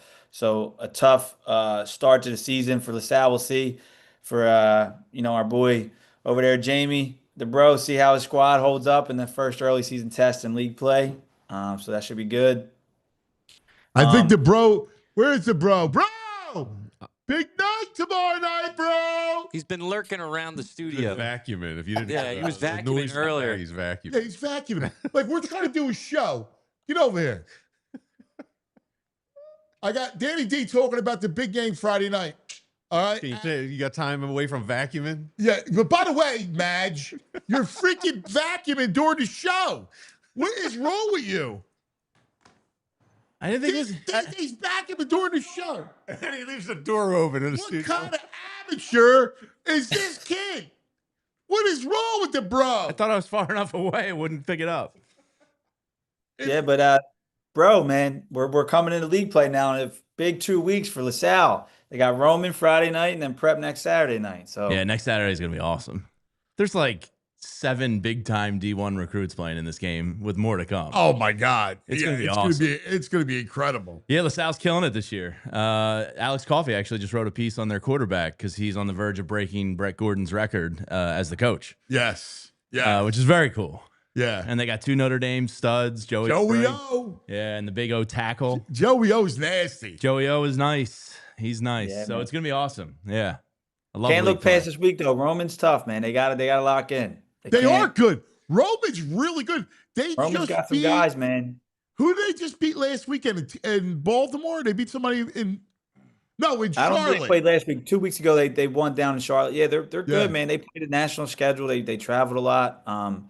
Roman Rick Preet, really good coach. They have a lot of talent. Their quarterback's committed to Akron, so they have a D1 quarterback. A lot of skill players. So yeah, it's a test. LaSalle, I know that. So you know what's interesting, real quick, right? So you and I do the show, Project NIL on Saturday mornings on Fox. After that, Jeff Schwartz, the former Giant, and I do Oregon Duck. right. Yeah. Good job, because we have a big Quack, Penn quack. State Oregon bet. Oh, nice. Right? Yeah. But he lives in Charlotte, so he's like, dude, what's this Roman team that I beat our local high school? I said, that's Roman Catholic. So you don't mess with the Philadelphia Catholic League. All right? Take that, Jeff Schwartz. Yeah, man. So it's a big test for them this week. I know everyone's looking down the road to next week, but I think this is going to be a really good game Friday night. Yeah, it's going to be huge. That's a great one. Roman's 3rd in the state, or 10th in the state. Is that what it was last week? I thought. Yeah, I mean, again, like they lost non-league. I don't really like it, the rankings right now, because when you play these non-league games, they don't really put a lot of weight on them because they don't know. But Roman played like a really strong non-league schedule, so they lost some games, so they dropped. They're a top 5 team in the state. They just played a really strong competition. I saw LaSalle was ranked 24th in the country. Yeah. Woo. Yeah, it's big. It's big. You going to this big game? I have concert tickets that night. Who you seeing? Concert tickets.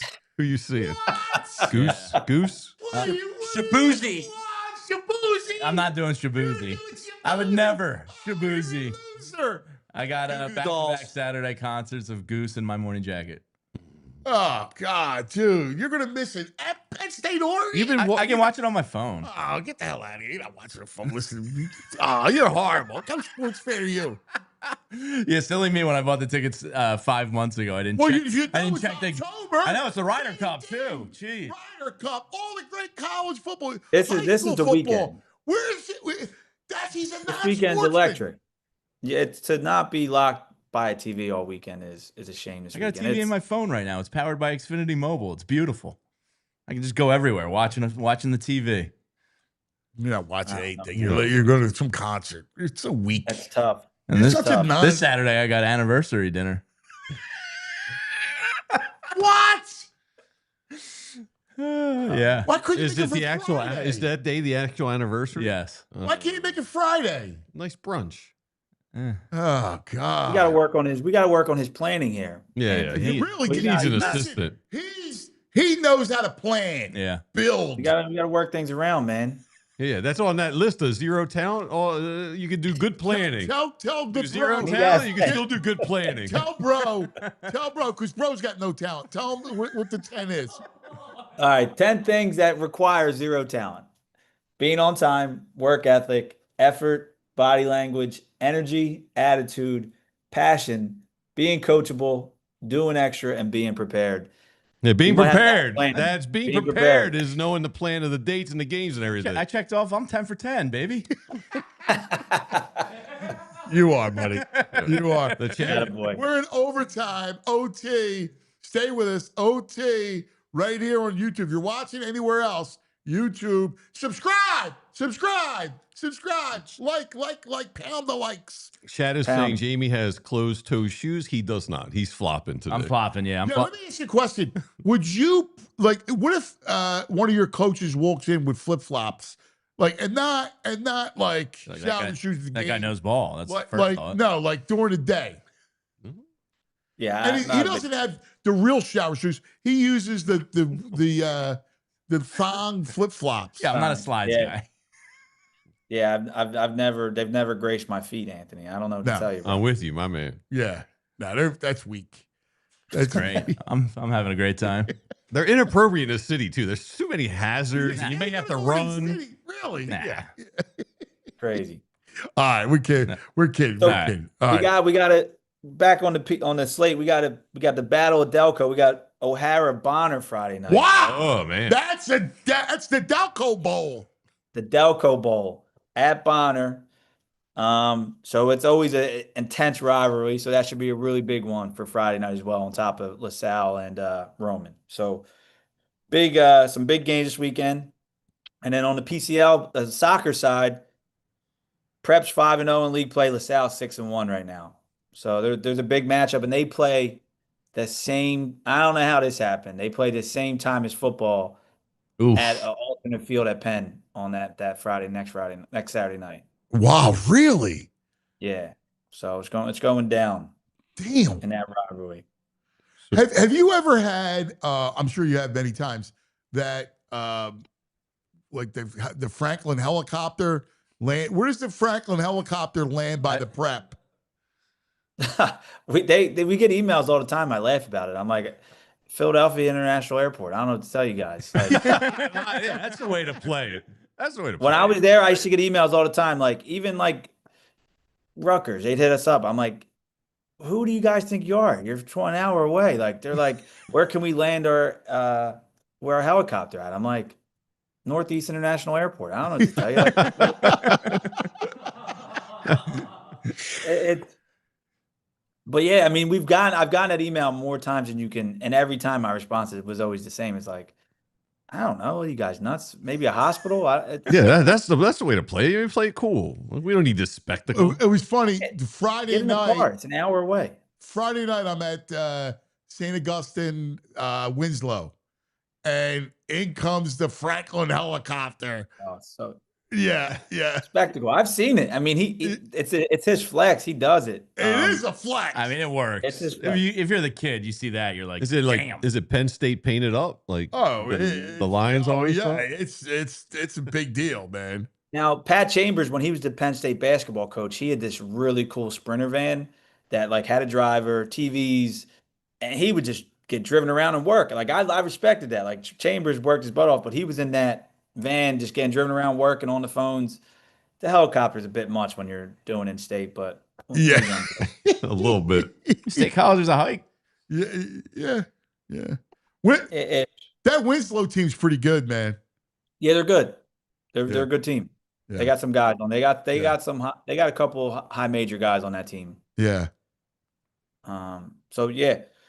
And then so that's a big soccer tilt. So Roman and LaSalle at the top. But listen, man, yesterday Prep came to Penn Charter for a soccer tilt, 2-0 Bobby D. VJ. Really? We had to take him down. First loss for the Prep in soccer. Was that a big bragging rights right there for you guys? I mean, I got my chest out a little bit today. It was a big win for PC and our guy Bobby D. So big win yesterday. Wow.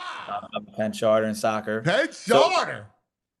Yeah, the Interact Boys soccer. The league starts next week for Interact Boys, but the girls is underway. And in the lead right now is Penn Charter girls are 3-0, and so is Episcopal, and they play tomorrow for the first place in the regular season right now. So another big tilt there. And then the girls side in the PCL, we got Woods 4-0 and St. Hubert's led by a good friend of mine, Sean Whimsy. They're 3-1. So another lot of fall sports, a lot of action going on right now, and it's a great time. I love it, man. It's just being around the sports. You got the NFL, you got the college. It's the best time of year. So it's been great. Oh, that's fantastic. It is a great time of the year, man. It is. The weather's perfect. Oh, it's awesome, isn't You it? got baseball playoffs, hockey and basketball starting up. Next week dips into the 40s at night. 47. little frost on the pumpkin. Yes, and it's in the 70s, like the high 67 next That's kind of perfect. next Oh, that's Thursday. nice. It's good whiskey and bonfire weather. Yes, Good, yeah. good pumpkin carving weather. Oh yeah. I'll be carving this VG, weekend. what Phillies games do you got, VG, for the playoffs? I got I'm going game 1 NLDS. I didn't get wild card. Well, obviously there's no wild card. I don't know what the other two. I got the first game of the NLDS. How about you? You gonna be there? Dan, It's gourd season, man. Yeah. Dan, did you catch their little side Lord conversation? season. No, I didn't hear. What were they saying? Gourds are thriving right He now. said the one says, "Hey, it's good pumpkin carving weather," That was this one. That's me. I said that. and he says, "I'll be carving Saturday night." I got Saturday afternoon. I'm carving Saturday afternoon.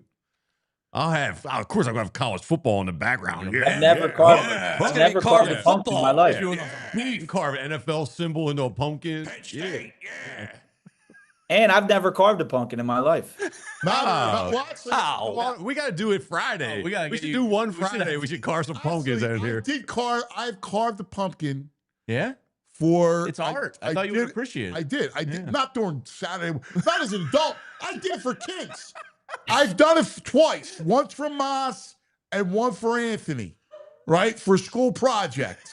So Okay. I carved. You don't be so angry about it. I carved. You hate these gourds. I carved it. I wouldn't get it. You was bugged me from years ago. We're doing a show, Danny, right?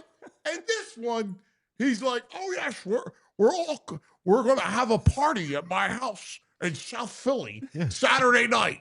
We're having a pumpkin carving. I went to a pumpkin carving party, not at my house. All the couples were gonna drink craft beer, Ciders. and ciders, Cider and donuts? carve pumpkins. Oh, the cider they're donuts. adults. Yeah. The cider donuts. Like they're Unbelievable. adults. Like, Yeah. You got like I did it for my kid. I made a great Jurassic Park You got a picture of pumpkins. this? somewhere. Yeah, I Yeah, carved we the gotta dig this up. dinosaur in the Yeah? pumpkin. How'd it turn out? Came out great.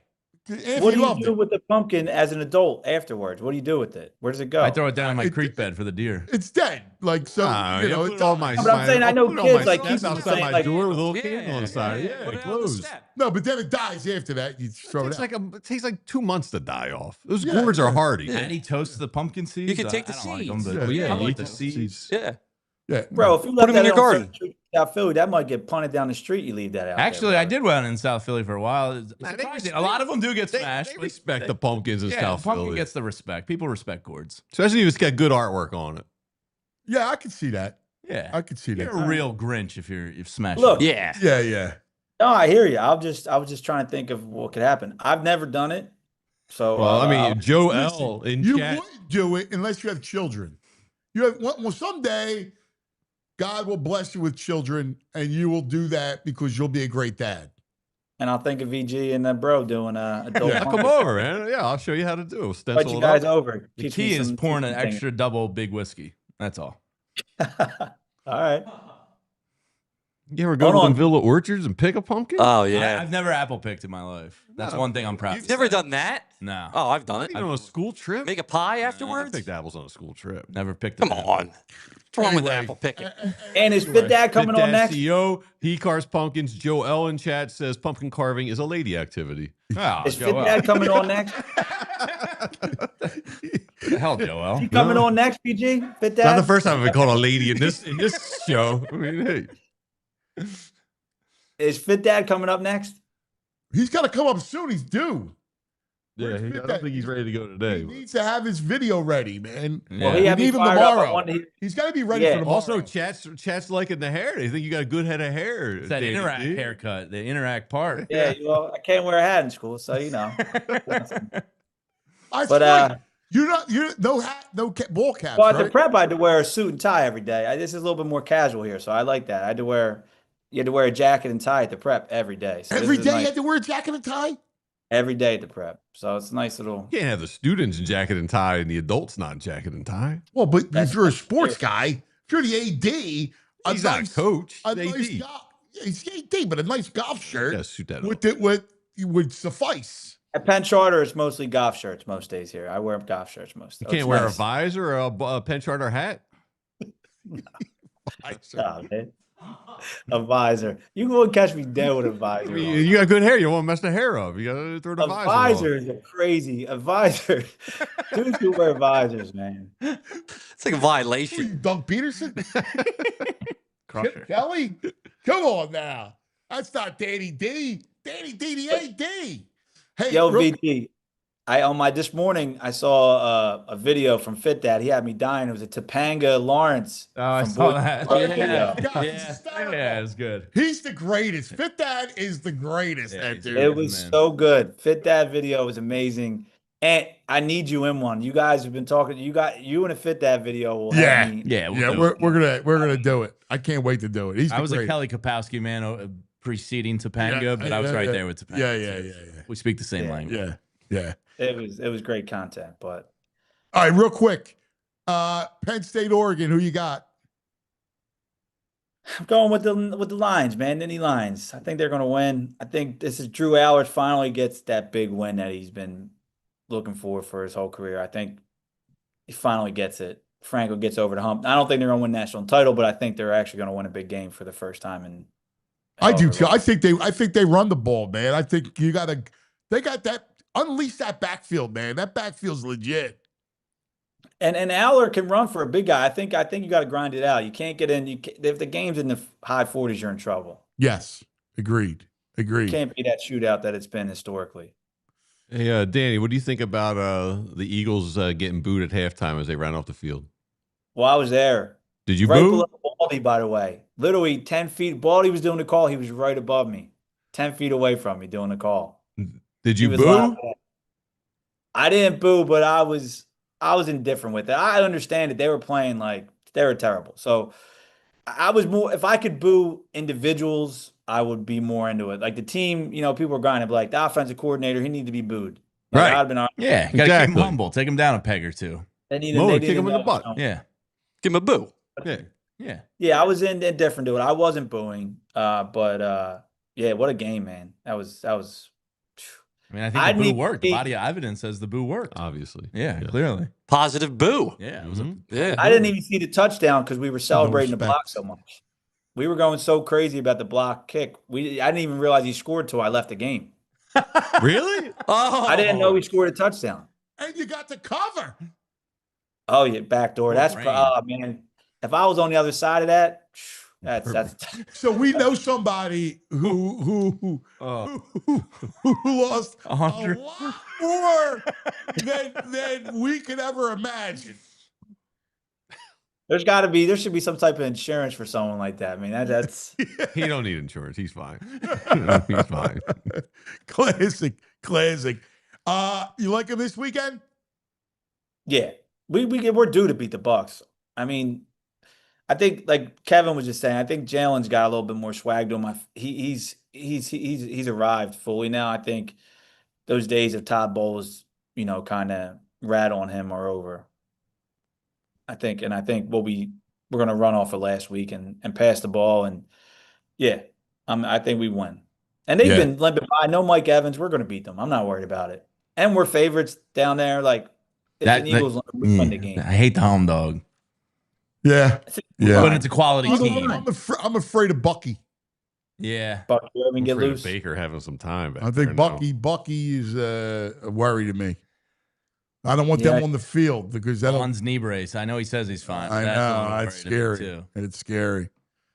All right. So what do you got cooking this week? Now, we got our show Saturday morning on Fox. People can get it anywhere, anyhow, anytime on demand. So you can check us out. We're gonna we'll kibitz later on today for our guests. Yep. All right. Yeah, we'll lock in. Great seeing you boys. Bro, let's plan better, man. We got to be better, bro. All right, we got to get a little plan. I got pumpkin pickers and concert goers. It's just we had a sports show here. I thought this was a sports show. I'm embarrassed. Love you, brother. That's why you need to be here. I can get rid of them. I'll see you. Have a great rest of the week, boys. Love you guys. See you, brother. Hey, Danny. All right. Stay with us. Yeah, why not? Content. Yeah. All right. Yeah. Yeah. Back in the day.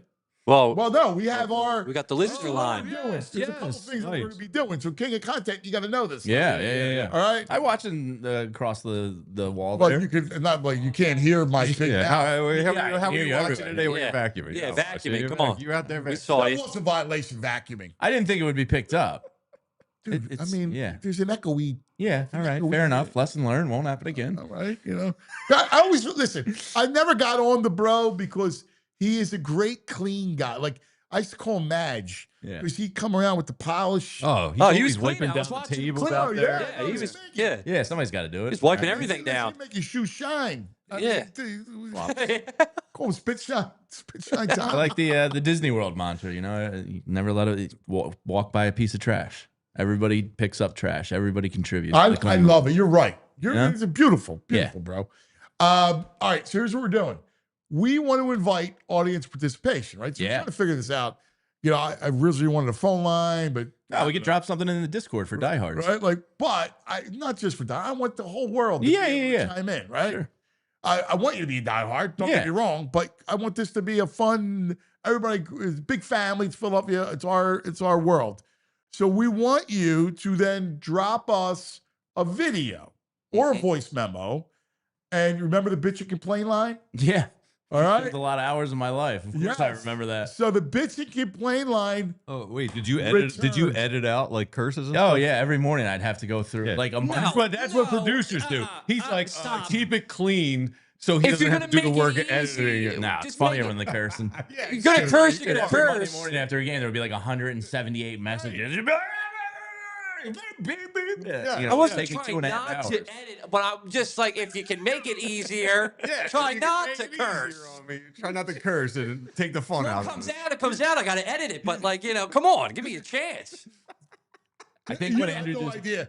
He would get the bitch and complain line, not for nothing. It was a great. We loved it. It was fun, yeah. People would be doing skits and characters. And there literally was like 170 messages on a Monday. Yeah. Yeah, that's outrageous. I had anxiety going to bed Sunday night. Like, there's going to be so many messages tomorrow after a game like that. And then I'd be like, what do you got, bro? Are you done yet? And the show starts at 6 a.m. So I'm in there at 4 a.m. Yeah. So we're bringing back the bitch and complain line. Fine, Drew. It's a blast. So we're excited. So here's what you got to do. You got to either shoot a video of yourself or a voice memo and then send it on and we're going to play it. You send it to Andrew. You can send it to our Twitter or you can send it to my email. Andrew, send it to your email. Andrew at allphly.com. Why don't you flash that up on the screen for the good people? Andrew at allphly.com. Right. He can also DM the account too. It's good to have options. Yeah, DM the account. Whatever's easiest for you. Any of our on the website, allphly.com. I don't know if there it is, right there on the screen for you. Andrew at allphly.com. Bro, I think he's given his email out 3,000 times on this show, and never once has he put it up there. That's good work by you. I put it in the chat. You put it in the chat, yeah, but not everyone's watching the chat. Yeah, people watch on TV. People watch over YouTube. This is why he's king of content. He is king. Oh my gosh. Okay. Right down there. All right. Andrew. Nice work. Nice work. Yeah, it's real hard. Your videos and voice memo to here, and then we're going to play it on the show every day. So we have 2 to start it today. Oh, yeah? We do. Yes. Nice. We got Uncle Frank, not surprisingly. We have Uncle Frank, who was a key member of the Bitch and Complain line. And we have Nikki from Collegeville. Another great member of the Bitch and Complain line. So here is Uncle Frank. 8 home runs. You kidding me? Jesus, Mary and Joseph. Check collectively, test the urine. In the interim, VG, you caustic mook, why don't you relax and enjoy the ride? First of all, is he like 10 gummies in? He sounds like he's on 100 milligrams. Yeah, he's watching the dog lick itself. And who comes in across the frame? Someone comes in. Mrs. Uncle Frank? Mrs. Uncle Frank comes in. It's the dog is licking himself. Now the question is: was he shooting the dog intentionally, or was he just stream of consciousness? No, and it's caught brilliant. Okay. I know he was shooting the dog intentionally. All right, good. It was brilliant. Yeah, that was great. VG's a caustic mook. He's right. All right, here's Nikki. Nikki left a voice memo, so we gave him a picture. All right, here he is. Andrew, VG, and Antonio. Good morning, everybody.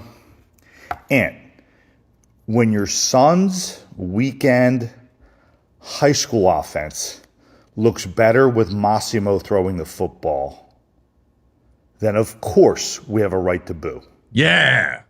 I understand you want to be conservative. You don't want to turn the ball over early. I get all that.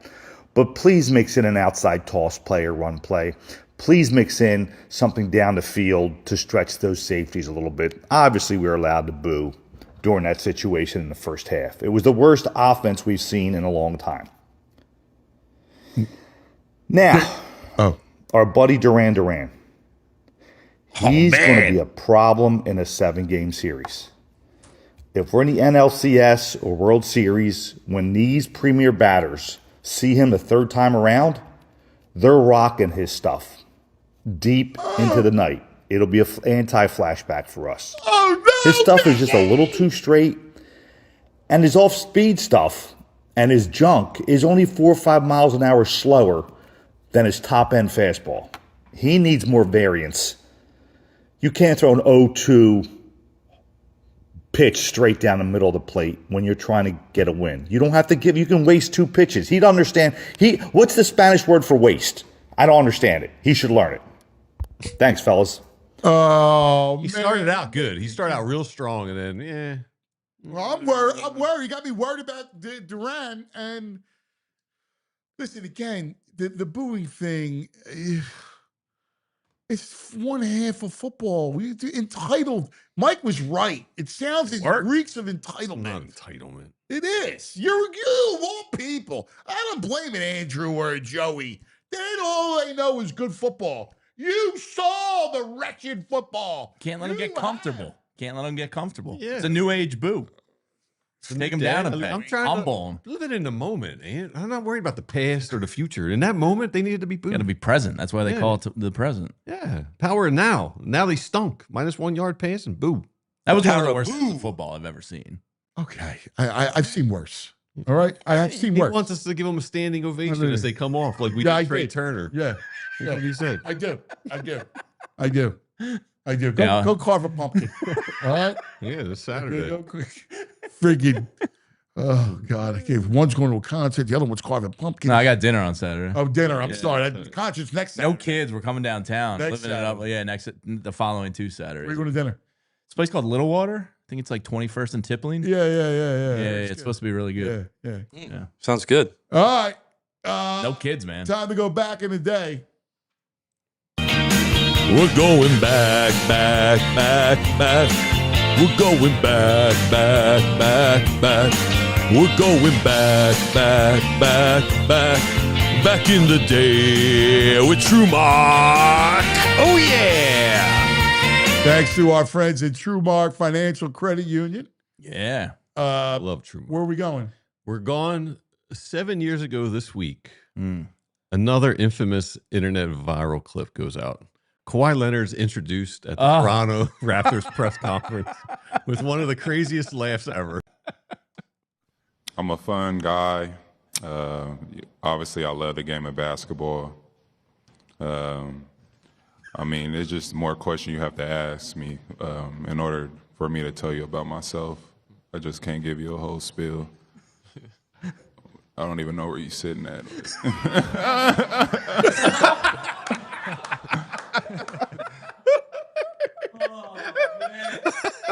That is classic. That is great. So good. I'm falling. What a week. What a laugh. I played that thing so many times on the radio. Oh, the best. That guy's a robot. You were great with drops. You were a great dropsman. I haven't watched a whole show of just drops. He would have me, and people go, "How'd you say it like that?" Like no, he's dropping me the whole show. Yeah. It's our audio memes, basically. Yeah. I go get a cup of coffee. I go, I'm going to go get another cup of coffee, and he just play drops home if I was late coming back. Oh, my. All right, that's going to do it for us. Oh, hey, it's Bill Matt's birthday today? Yeah, Billy boy. Happy Birthday, Bill. Happy birthday, Bill. All right, everybody, we love you. Have a great day. Don't forget, subscribe. Hit the likes, man. It helps our algorithm, right, King of Content? Absolutely. Yeah, Like, subscribe, email Andrew at andrew@allphly.com. Flood that inbox. All right. Please. Thank you, Andrew. Thank you, Joey. Joey. That's all right. That's good stuff, man. Have a great day, everybody. We love you. We'll see you in the morning for Football Friday. We all silly like the mayor.